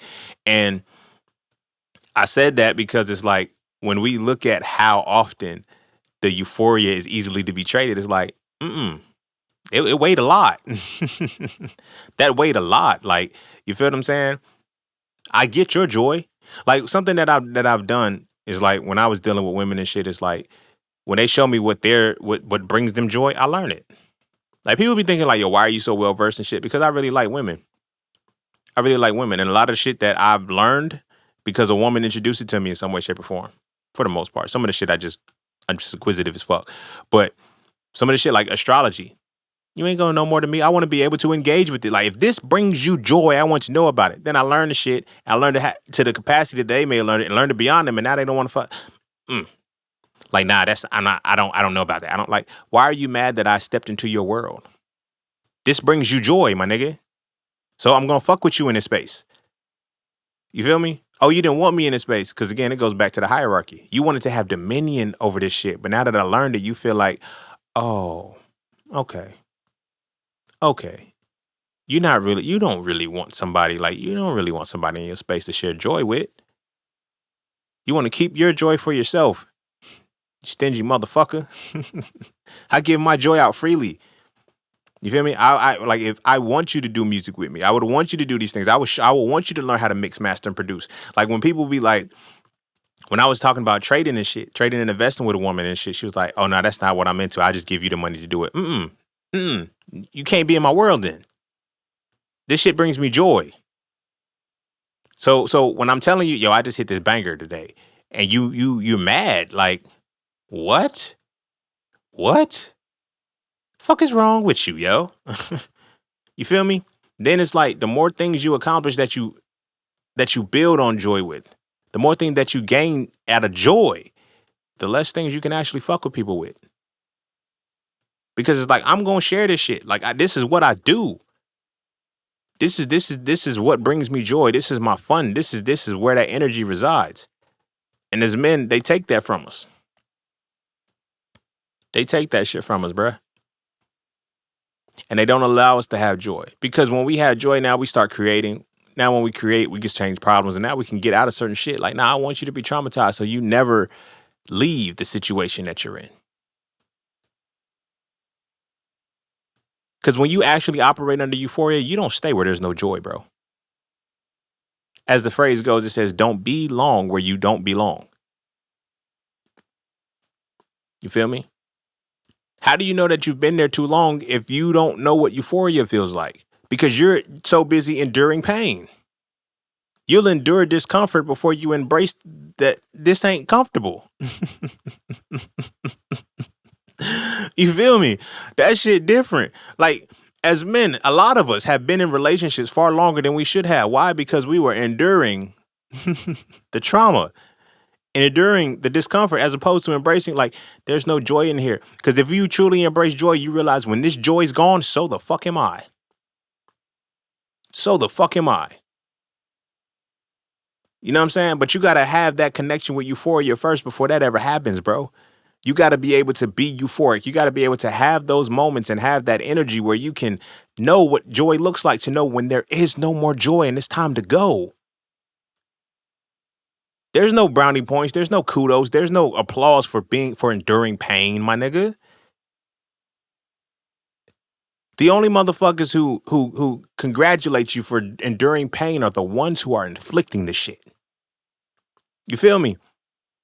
I can't count how many times I've dealt with women, and we in a space, and it's just like, you always deal with my attitude, and you patient with me, you this, that, and the third. I didn't realize what the fuck this goofy motherfuckers was saying. I'm like, I endure your pain. I endure the pain that, like, you could change at any given time and stop inflicting. It's just the way that I am, and I'm here enduring the shit. This is my own fault because again, I had not embraced the joy. I had not learned to embrace joy within myself to realize there's no joy here for me. I gotta go. Because if I don't go, I'm gonna cheat. I'm gonna find joy. Simple. Simple, my nigga. But at the same time, when I started to learn that shit, started to look back, it's like, yo, let me find where joy is at, bro. When I'm always able to have joy. But the moment I can't have joy no more, you feel me? The moment I can't have joy no more, we got a problem. We got a problem. I gotta go. I remember I was at a club one time, me and my homie. You know what I'm saying? He like, yo, let's go out. Or whatever. I had to be like 22, 23, somewhere around there. But my homie always like, yo, let's go out. All right, bet, let's go. So we go out. I'm like, yo, we driving different cars, bro. He was like, what you mean? I was like, cuz, man, if this shit dead, I'm leaving.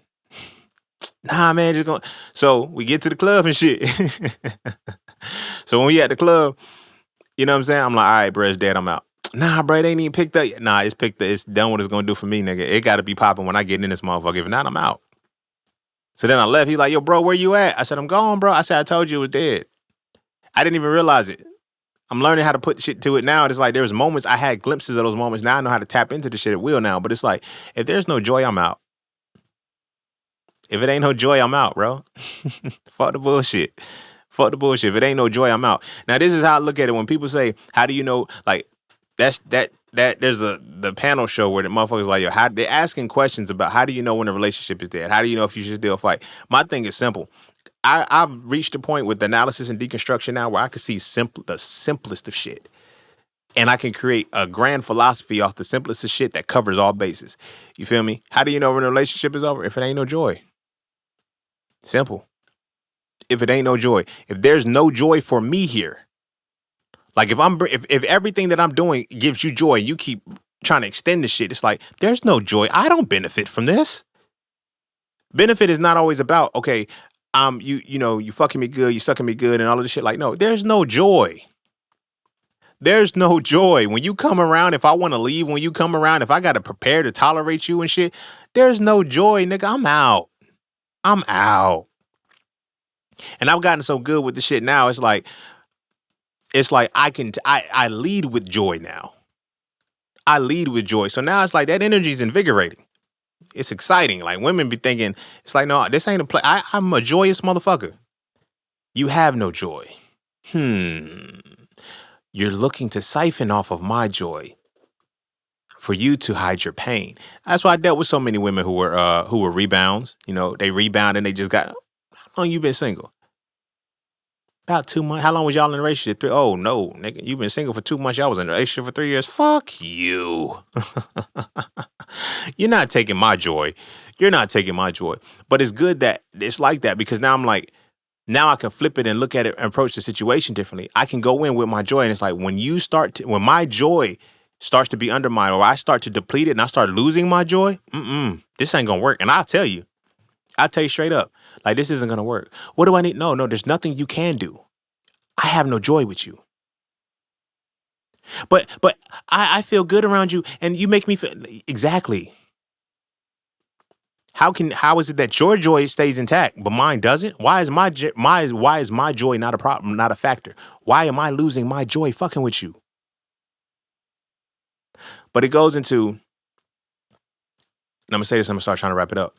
It goes into the overall theme of what I've been saying the whole time.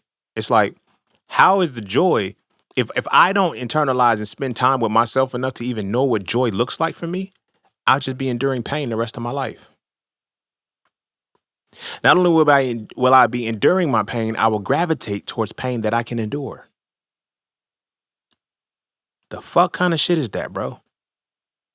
Like soon as I'm in a conversation with a woman and she talking about how, she crazy and she this, that, and the third. I don't do crazy. There's no joy in crazy, baby. I'm out. You just can't handle a woman like you. Right? I can't take that. Do whatever you want with that shit. Spin it however the fuck you want to spin it. Because what it boils down to for me is I have no joy, and if I have no joy, I have no peace. And if I have no peace, shit does not end well. You feel what I'm saying? And I don't want to be in that spit situation. I don't know abusive shit because I know how y'all motherfuckers thinking these days. No, nigga, I'm leaving. Fuck that. I'm not dealing with no motherfucking chaos. I'm not dealing with nothing that disrupts my peace, but I'm not dealing with nothing that keeps me from having joy. Straight like that. Straight like that. And I can tell when, this ain't gonna be joyous fucking with you. You cute, you beautiful, you bad. But ain't no joy here. I'm losing my joy. I have to keep hiding myself. I have to keep suppressing myself. I have to keep pulling myself back. But I would have never known any of this shit had I not spent enough time to know that, this is what joy feels like for me. You feel me? This is what joy feels like for me. I got a homie. She'll send me like reels of nature and animals and random shit like that. And it's like, I fucks with that. You feel me? Cause she know I fuck with nature and I fuck with animals and shit. So I can send them shits back to her. You know why? Cause it's joy. We sharing joy.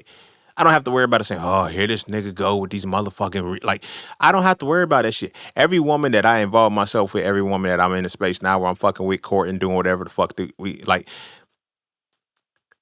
I'm able to exhibit my joy, and by that I can automatically eliminate who's going to be there or not, who's there or not. You feel what I'm saying? Like, I don't need to fuck with you because there's no joy. You a cool person. You're beautiful. You got all your shit together, but you take away joy. And then it may not be that you yourself take away my joy. It's like our catalyzation between each other makes my joy go away. And I don't like that. I don't like that. Because now I know what brings me joy. I know the things that when I'm in a certain space, it brings me motherfucking joy. And it's not me just enduring pain. I don't struggle, love, all of that shit. That can die, bro. That dies with me, bro. But it's on me to understand, like, yo, you got to know joy in order to see it in a relationship, in order to see it when you're supposed to see it. As men, that's not what we approach relationships for. Because if I got to endure this pain, your pussy better be good. If I got to endure this pain, your head better be good. Then it's like you get to a space where you have so many women and you have been there so many times. It's like, that's not even worth the joy no more. That's not even worth the motherfucking joy no more. You are crazy, and I'm not fucking with you no more. You feel me? But I've finally reached a point where I can articulate that shit now. I don't give a fuck how it comes off. You feel me? I don't give a fuck how it comes off. Like, but that's the core to it. And that's what I was saying about, you know, these shows and shit where they're like, yo, why doesn't it work? And what like, why y'all asking the dumbass questions, bro? It's like, what is joy to you? You niggas ain't got no joy. You niggas ain't got no joy, so the most you can do is healthily endure pain, which is an oxymoron. How you healthily endure pain, nigga? You become a sadist. Shit's weird, bro. Shit weird. I had a conversation with a woman one time, and she was talking about choking and slapping and shit, and I'm like, I don't have sex like that. She was like, oh, well, you ain't a freak. I ain't got shit to do with a freak. I'm not abusive. I don't beat women, bro. The fuck? I'm not in a space where I have to dominate you during sex. I don't like that shit. The fuck? That shit, it makes no sense to me. I get it. If that's your bag, if that's what you do, there's no joy in that for me. I don't like it. You feel me? Now, the fact that you do, you got other issues that I ain't got nothing to do with. The joy is going to stop. The joy is really going to stop. I don't like that shit. You feel me? There's no joy in that for me. There's no joy. And I was like, you're on paper telling me you find joy in enduring pain. Like, women, I love y'all to life if y'all snuck in because y'all ain't supposed to be here. But my brothers and shit, you got to pay attention to a woman that's like, pay attention to how she has sex, bro. Paying attention to how she has sex. And that shit should determine how she maneuvers in a relationship, bro. Women like getting beat. These hoes is into, respectfully, but these hoes is into fucking sadism and BDSM or whatever the fuck that shit is. They're into that shit. They're into being dominated. They're not into being loved, nigga. The fuck? Now they call dominion, like, I respect her. I love her to life as an artist and shit like that. But Jill Scott got that line that say, if you can tell me what to do, you can tell me what to do. If you can't tell me what to do, you can't tell me what to do. If you can dominate me, you can dominate. If you can dominate me, I'll submit. But if you can't dominate me, I won't submit. And that's what they call in love, bro. The amalgamation of infatuation, admiration, desire, and lust. And then dominions on top of that. Don't nobody want to be around that shit. Don't nobody want to be around that shit. You just don't. Well, I don't. Y'all niggas can do whatever y'all want to do. But at the same time, what it boils down to for me is like, there's no joy in that. If there's no joy in the situation, why the fuck are you there? Like, you know what I'm saying? Like, now we go into why men lose 10 years of their life because we just enduring pain, bro. We not having joy. We're not experiencing joy anymore. We're enduring pain.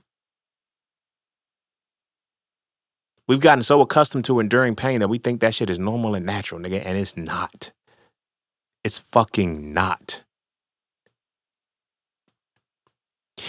And it all comes back to the fact that we don't have anything that makes us have euphoria. The closest we get is guys' night out, but that's trauma bonds, bro. We've now made connections with motherfuckers who equally endure pain.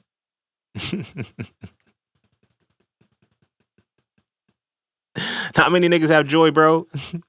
Not many niggas have joy in order to build a friendship that is joyous and shit. Like, you feel me? Like, what is your joy? What is your fucking joy? What brings you fucking euphoria? Haven't really thought about that shit. The moment you do, your life starts to change. But now you have to realize how much of your life was built off of the fact that you just endure pain. You'll stay in a situation far too long because you can endure fucking pain. Not realizing, yo, I have no joy here, because you often enter the situation with no joy and you're looking to just say, is this not going to be painful? It's okay, brethren. We could talk about shit like this. You know, our emotions are real. Our emotions are valid. But deeper than that is like, yo, we're suppressing joy and we're avoiding euphoria. We're acting as if euphoria doesn't exist for us. And it do. It do. It has to exist beyond sex, though. It has to exist beyond the bullshit that we constantly run through every single motherfucking day. You feel me? This shit is not, it's not fun. It's not fun having to maneuver life in a space where there is no euphoria. Now, we say this, now we look at these numbers and shit. Suicide rates are increasing in men. Suicide rates are increasing in men. Why? Ain't no euphoria. Ain't no euphoria to keep you on his side. As a motherfucker who has been suicidal, I have been suicidal. And I looked at, and one of my favorite lines that Pac got is in the song Thugs Magic. He said, I cried times I once contemplated suicide and would have tried, but when I held that 9, all I could see was my mama's eyes. I know what that feels like. There's a small glimmer of that euphoria there that's keeping me here. You feel me? Now that I've created other things of euphoria, I don't have suicidal thoughts anymore. I don't feel the need to unalive myself or kill myself. Is, you know, they say unalive now because you can't say kill. Niggas, I don't know, niggas, fuck. But I've had those suicidal ideations where I wanted to end it. But the thing that kept me here was euphoria. Now I have even greater euphoria to the things that I've built. I'm not executing myself now. Now I won't. You feel me? Now I won't. And it's not even that, like, before it was I won't. Now it's like I can't. Like, because I've created so much euphoria now. My So Frail books, doing my podcast, like motherfucking making music. Like, I've gotten back into that euphoria again. You know what I'm saying? I can't kill myself now because I'm beyond the levels of enduring pain. I'm not enduring pain. I'm embracing my euphoria. I'm embracing my joys. The suicide rates and the things like that are high because a lot of us we've been enduring pain for so long that we maxed out the threshold. We can't even extend anymore. And there's not a single glimmer of joy in this motherfucker. There's been women who have done the gender swap thing, where they said, I'm going to go undercover as a man and I can see, and they're like, they started getting depressed. They started having those suicide ideations. They started feeling less. They self-esteem dropped and everything. You know why? Because there's no joy being a man. There's no joy being a man. Because we have been conditioned and programmed to endure pain. You thought you were just going to come over here and think that it was all peaches and cream. We're enduring pain over here. Shut the fuck up. Ball up top, nigga. Quit bitching. Quit bitching. It's like, oh my gosh, I don't know how men do it. Like, women are so cruel. Women are so mean. Yeah, nigga, quit bitching. Tighten up, motherfucker. You got to find some joy. We find joy in our homies. We find joy in our video games. We find joy in those things. And it's like, those things keep us where we are. But then it's like, sometimes we're enduring so much pain that there's nothing that can fix it. There's nothing that can fix it. There's no more joy. You have to find joy to stay on this side when you're dealing with those situations. You feel what I'm saying? And it's not until you actually build that joyous feeling within yourself so you can tap into it, because you have to know what things make you feel joy. You feel what I'm saying? I challenge everybody, like all my homies, if you're listening to this shit right now, like, take an inventory of the things that bring you joy. If you've never sat with this and you've never done this before, look at just make a list, how much pain you're enduring and how much joy you're embracing. If that shit is lopsided, you might need to start making a change. Start pruning shit off. You feel me? Your ability to endure pain is not the same as your capacity to embrace joy, bro. It's just not. And you have to get to a space where you have to start saying, okay, here's the joy that I now have. Create an inventory. Like I said, create an inventory of those things and start practicing them. Start embodying them. Start going to those things that bring you joy. You feel me? Do what you do, but I'm saying do it without sex. Be celibate and go for a search for be celibate and then go on your own search for the things that bring you euphoria. I promise you your entire life is going to change. Your entire life is going to change when you start tapping into the things that bring euphoria. Start tapping into the things that actually bring you joy. And when you're able to express that joy, you're going to start to see your relationships change, your connections change with people because it's like, oh, being joyous and actually operating gravitates me towards the people that are supposed to be in my life. Mm-hmm. Enduring pain brings its own set of people that are supposed to be in your life for your ability to endure pain. But when you start bringing joy, when you start operating from joy, and it's not just from enduring pain, you start to change a whole lot of shit, bro. Everything changes because now you know how to tap into your joy. You know where you need to be. You know where you shouldn't be. You know all of the different things that get you back to that joy. And when you start to magnify that, pain becomes obsolete. When we look at pain is supposed to be an indicator that lets us know we're in danger, my nigga. When we are enduring pain, we are constantly putting ourselves in states of danger, acting like the danger don't exist, nigga. There's not to say like don't be dangerous and shit, like or don't get in like yeah, when danger comes, you gotta know how to get it. But living in danger, that's not cool, bro. Because to be enduring pain means that you're constantly living in danger, which means there's absolutely no euphoria in your life. You have no joy, my nigga. You have no motherfucking joy. And if you ain't got no motherfucking joy, then what are you really doing in this world? You just existing. You just existing. You have to do that inventory to find the things that bring you joy, that tap into you, that make you feel every ray of positive feelings. Happy, contentment, elation, fucking bubbly, fucking childish. Like a lot of the things that they keep trying to shun us for and shit, like, nah, nigga, that's where joy is at. That's where joy is at. You find that motherfucking joy, then you find your tribe. And you find your tribe, you live your life. This shit don't gotta be that hard. It ain't gotta be that difficult, bruh. But it is difficult because a lot of motherfuckers don't look at it from the right perspective. Because from boys, we're taught to just endure pain. Physical pain, mental pain, emotional pain. Nah, just keep enduring, keep enduring, keep enduring. But never find joy. Never embrace joy. When you do get joy, they want you to keep it to yourself. No, share that shit. Because the more you share your joy, I don't give a fuck who thinks you bragging, who motherfucking thinks you arrogant, you got a big head or whatever, you narcissistic. Fuck them, bro. Keep sharing your motherfucking joys and you'll find the right people that embrace your joy. Because as the phrase goes, those who mind don't matter and those who matter don't mind, bro. But it's when you tap into that joy and when you are able to express that joy on a continual basis and you start to feel that joy within yourself, you know, hey, this brings me motherfucking joy. You feel me? I'm not fucking with anything that makes my joy go away. I don't give a fuck what relationship we had in the past. I don't give a fuck about none of that shit. You feel me? I was having this conversation. I'm gonna say this. I'm gonna really wrap it up. I was having a conversation with somebody, and it was like, you know, how is the relationship, you know, with your family, your mom and shit? I don't have a relationship with them, and they were looking at it like, so you don't talk to them? Mm-hmm, we talk all the time. They were like, what? How do you talk all the time, but you don't have a relationship with them? We talk all the time. We just don't have a relationship because to have a relationship, you have to relate.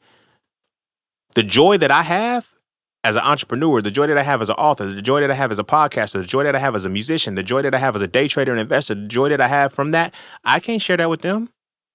I tried. They didn't want it. So what am I going to keep doing? You feel me?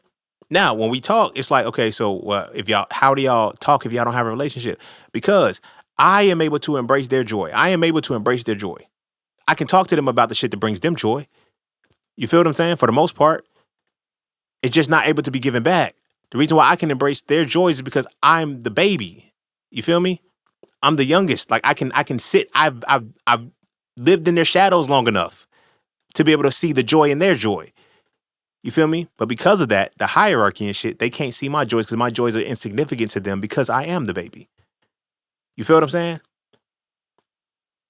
So while we don't have a relationship, I still communicate with them, still have healthy communication with them. You feel me? They be like, yo, we ain't talked in a long time. I ain't had shit to talk about. Because anytime we talking, it's about the shit that y'all fuck with. The shit that I fuck with, y'all don't like. Y'all don't fuck with. There's no joy for y'all. There's only joy for me. You feel me? And I embrace that. And it caused a shift. It caused a change. But that was one thing that I realized, that it didn't really cause a change. It just exposed the dynamic. I was enduring traumas. I was enduring pain to have relationships with them, as opposed to embracing the joy. And then embracing the joy, the relationship stopped. We stopped relating. Like it's not hard. And it's like there's no bad blood in it. Like they can call me right now. I'll call them right now when I feel like the joy is like, but if there's no joy, there's nothing. It's nothing there. And that's okay. That's okay. You feel what I'm saying? And I think those are the things that, like, when they teach us as kids to go to school, make friends. No, nigga. Because at that point, I have to endure the shit that I have to start enduring shit. You feel me? No, don't make friends. Go be friends and go be yourself and gravitate towards people who don't. Go be yourself and gravitate towards people who make sure that you don't stop being yourself. That's what friends are. You see what I'm saying? Friends aren't motherfuckers that condone your bullshit to keep you around. No. Friends are motherfuckers that let you know that your joy is slipping. And the shit that you're doing is taking the joy out of your eyes. The shit that you're doing is taking the joy away from you, my nigga. You're not even being yourself anymore. Those are friends. Those uncomfortable situations that you talk, hey, bro, you off your shit, my nigga. You off your shit. And it's not that you off your shit and you slipping or nothing like that. No, whatever you're doing, what you're into now is taking joy away from you. Start looking at all your relationships like that. Your friends, your family, all of that shit. From this point forward, like, you ain't got to listen to me, but just try it. Just try it a couple times. Go to your homies and know what they act like. And this is how you know if they a friend or not. If they're really your friends, go to your homies and listen to them and see what things bring them joy and see, are they doing them? See if they're doing them. As a friend, it's on you to say you're losing joy, and I see where you're losing your joy at. I'm not being a hater. I'm not being a bitch. And I will want that same reciprocity. You're losing your joy because I know what brings you joy. I know what makes you feel good. I know what makes you who you are. You feel what I'm saying? Those are the circles we need as men. We don't need no more of these niggas out here on couches and shit talking about, yo, you guys got to be high value. No, nigga. You got to find your motherfucking joy. You get all the bitches you want when you find your motherfucking joy. Respectfully, because I know y'all snuck in this motherfucker. You feel me? When I used to talk to homies and shit back in the day, and I know now why it is and I can articulate it, but I couldn't say it before. They was like, yo, you always got the bitches, bro. Why the bitches always around? And they always giddying up under you, because I always led with who I was. My big homie told me when I was 12, the best way to fit in is to stand out. And I always chose to stand out. And the only way that I could stand out is by being my motherfucking self. I didn't realize the underlying issue to that was that I was expressing my joy at all times. And then it just so happened that in expressing my joy, the right people gravitated towards that. And that's who I fuck with. It just so happened to be women. And they all happen to be bad. And they was like, yo, put me on. I can't, bitch. You don't share my joy. And I don't even know that you don't share my joy, because we just niggas that link up all the strength that we get bitches together. We ain't really friends, nigga. We ain't really friends, because now when my joy isn't showing, you're not telling me. You'll encourage me for how strong I am for enduring pain. You'll dap me up. You call me a real nigga, all this shit for enduring pain. But you don't acknowledge when my joy is not showing. You don't acknowledge when my joy is slipping. You don't acknowledge that in me. In fact, and then you'll find motherfuckers who encourage you to put your joy down. Watch that shit.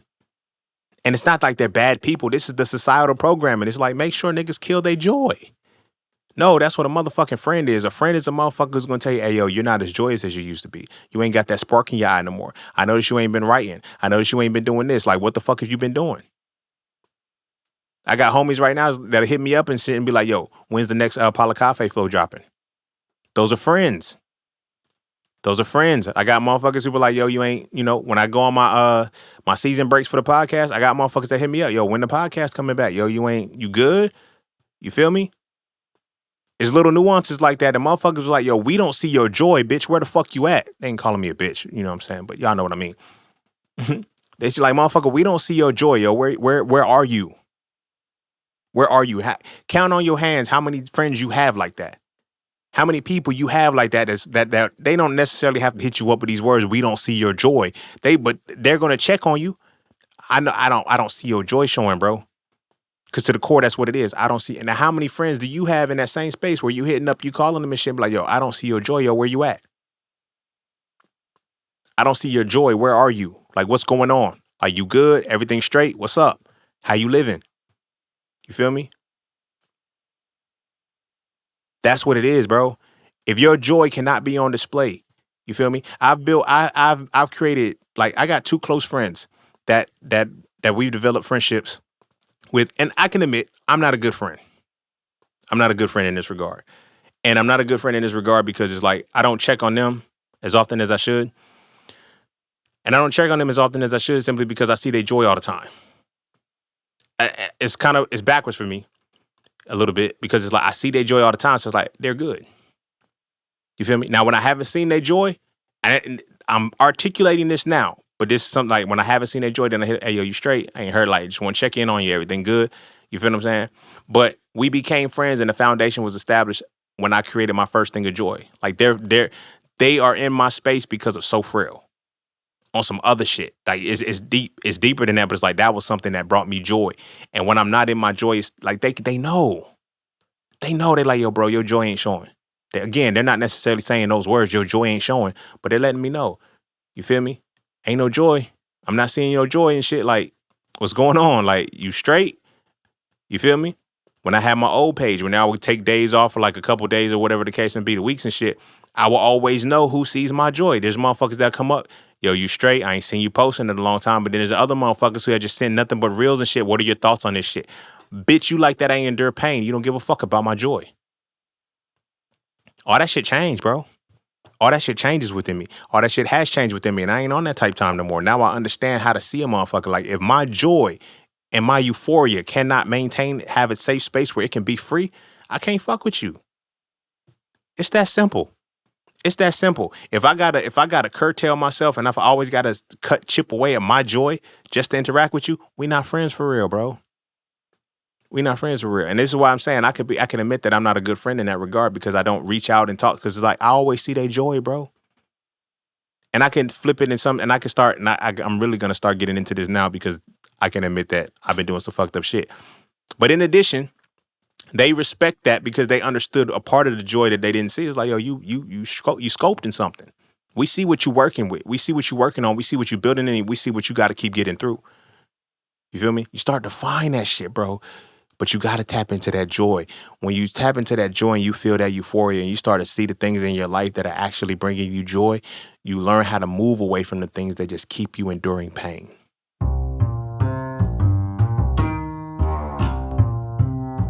And don't forget to check out Cafe Clothing, formerly Just Scenes merch. Get all of your intricate designs crafted specifically for the melanated being to develop a positive imagery within self and to have a little bit of fun in the process. From the peace, love, knowledge, and freedom to the dead horses and water designs, all the styles are crafted for the imagery to make you feel as you're supposed to feel.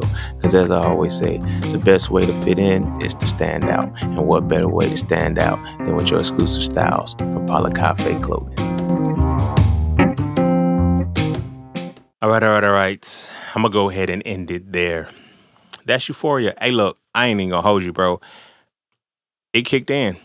Because I had no idea that this episode was going to go this way, especially the way that this just ended and shit. Like, this came from a different spot. Like, this came from a different place. But yeah, man, as men, we have to get back and we have to get to comfortably being in the space of euphoria, bro.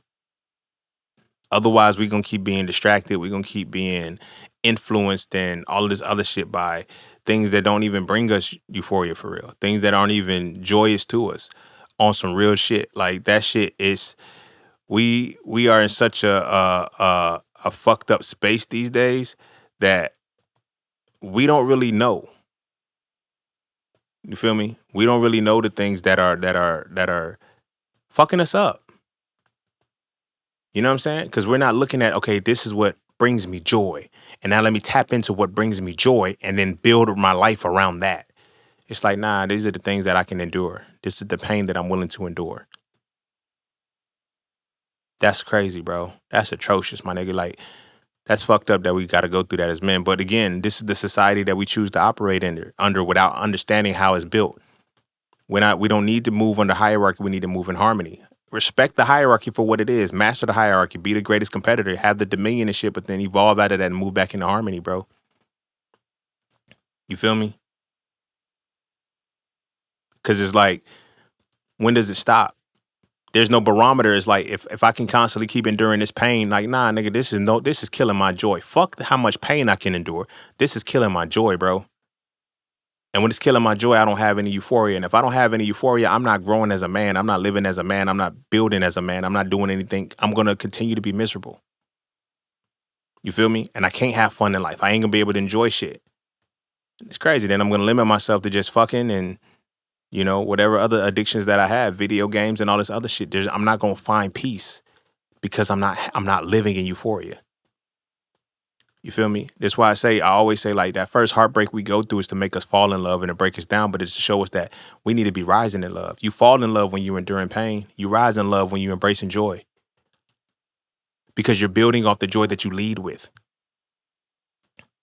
You feel me? You're not rebounding trying to get somebody, trying to seek revenge on a bitch because the last chick played you, so now you got to get the chick that's better than her. I'm going to get the motherfucker who brings me joy. You won't even compare to them. You feel what I'm saying? Like, I don't have to, like, I always wonder, like, why don't I, think about my exes? Like, nah, I kind of respect it. Like, there's no joy there no more. I'm a joyous person. I'm a very joyful person. Like, motherfuckers say, yo, you still got that childlike naivety. Like, I ain't naive, bitch.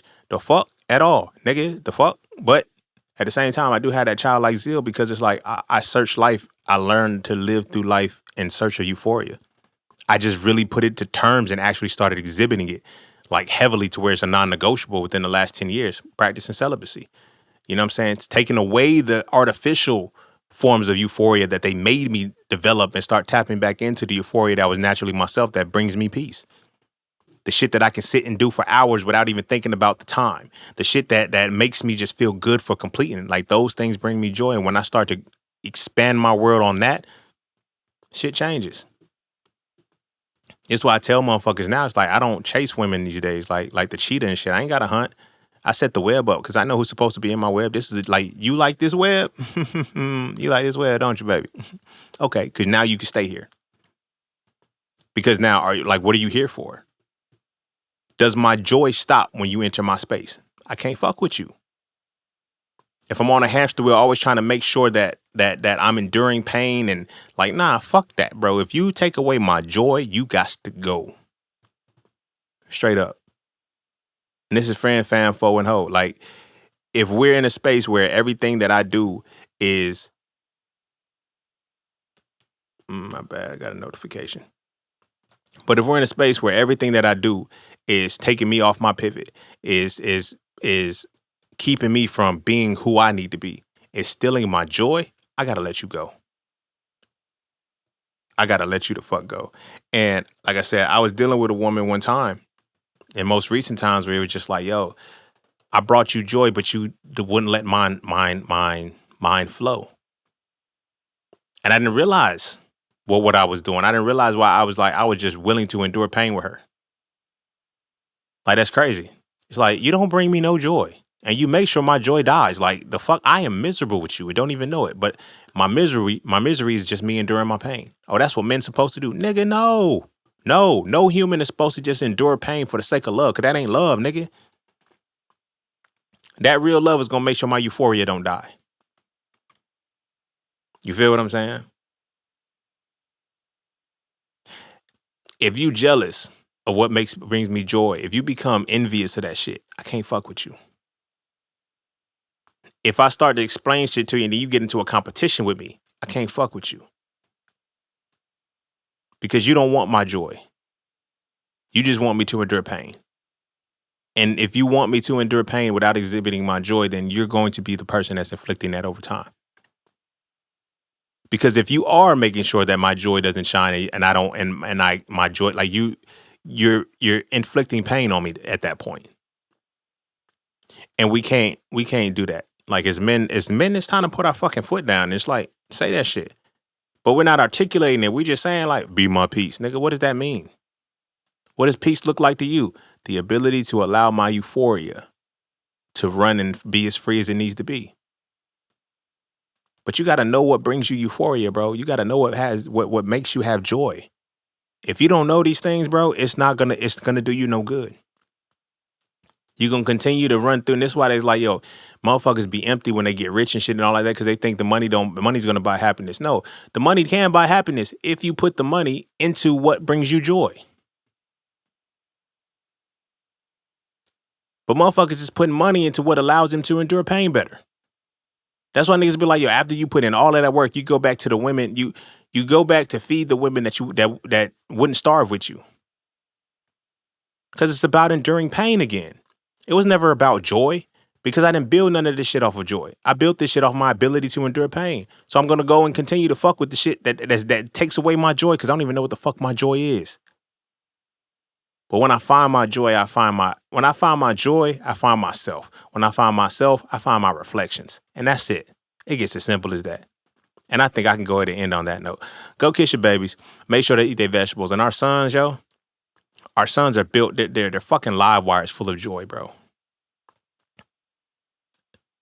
They're live wires full of joy. This is not to say don't teach them how to fight. It's not to say don't teach them how to, but teach them that they can have joy in everything. That the things that they find joy in and that they're able to find euphoria in, let them express them and build their life off of that. Build their life according to that, because that's who they really are. And then you won't have to worry about, oh, you're not hanging with the right crowd. Nigga, is this crowd taking away from your joy? Stop fucking with them. They don't have to think twice about it. This motherfucker was on path to be a star fucking running back, and then they started fucking with niggas that wasn't running backs. He started fucking with niggas he started fucking with niggas that was envious of his skill as a running back. They're gonna take him off of his joy. They're gonna take his joy away. I seen it. I seen it with my own eyes, bro. I seen star athletes get motherfucking that had they started hanging with the quote unquote wrong crowd. They didn't hang with the wrong crowd. They didn't know that I eliminate myself out the crowds by making sure my joy doesn't die. Bitch, basketball brought you peace and you thought you was a dope boy? The fuck? Now you enduring pain because you running from the police. You like, nigga, no, that don't make no fucking sense. We got to make sure our boys don't go into teenage years and shit without understanding that this life is just about you maintaining your joy. Even if it's me as a parent that's taken away from you, you need to acknowledge that and let me know. When I see you start to reserve and go into your rooms and hiding and shit, you don't want to deal with me and shit, I've done something, or there's an environment that we've built that your joy no longer is no longer viable. We got to fix that, because that's when you go into depressions. That's when you get into these mental health issues, because you can't let your joy shine. It's that simple. We got to make sure our boys are straight. Because again, we fix the boys, we fix the community, bro. It's that simple. Start with that fucking euphoria, bro. Start with that euphoria. And you'll see a drastic change and improvement in who we are as men. Easily. But they keep us traumatized for this very same reason. Because as long as we're able to endure trauma and we think that enduring trauma is the euphoria, we're going to fuck ourselves up, because now we fall into addictions. But then we realize this is taking me off of my euphoria. I can't do it. I can't do it. Like myself, I can't, I smoked cigars through my entrepreneur phase, but I also wasn't rapping heavy or writing heavy. Now that I'm back into it, I'm at a battle. I'm like, my joy comes from music. My endurance of pain is smoking. I'm like, I cannot use my voice and my lung capacity to its absolute best, which is the joy, if I'm still tied to that. It's easier for me to say, okay, I got to do away with this, as opposed to, let me quit smoking. No. This is taken away from my joy. This is taken away from my ability to have the joy that I want. I have to stop. If we show our boys that whatever you're doing is taken away from your joy, it's easy to guide them, bro. But I'm going to go ahead and end it there. Go kiss your babies. Make sure they eat their vegetables. And I'm going to see y'all all on the next one. Peace, love, knowledge, and freedom. I'm out.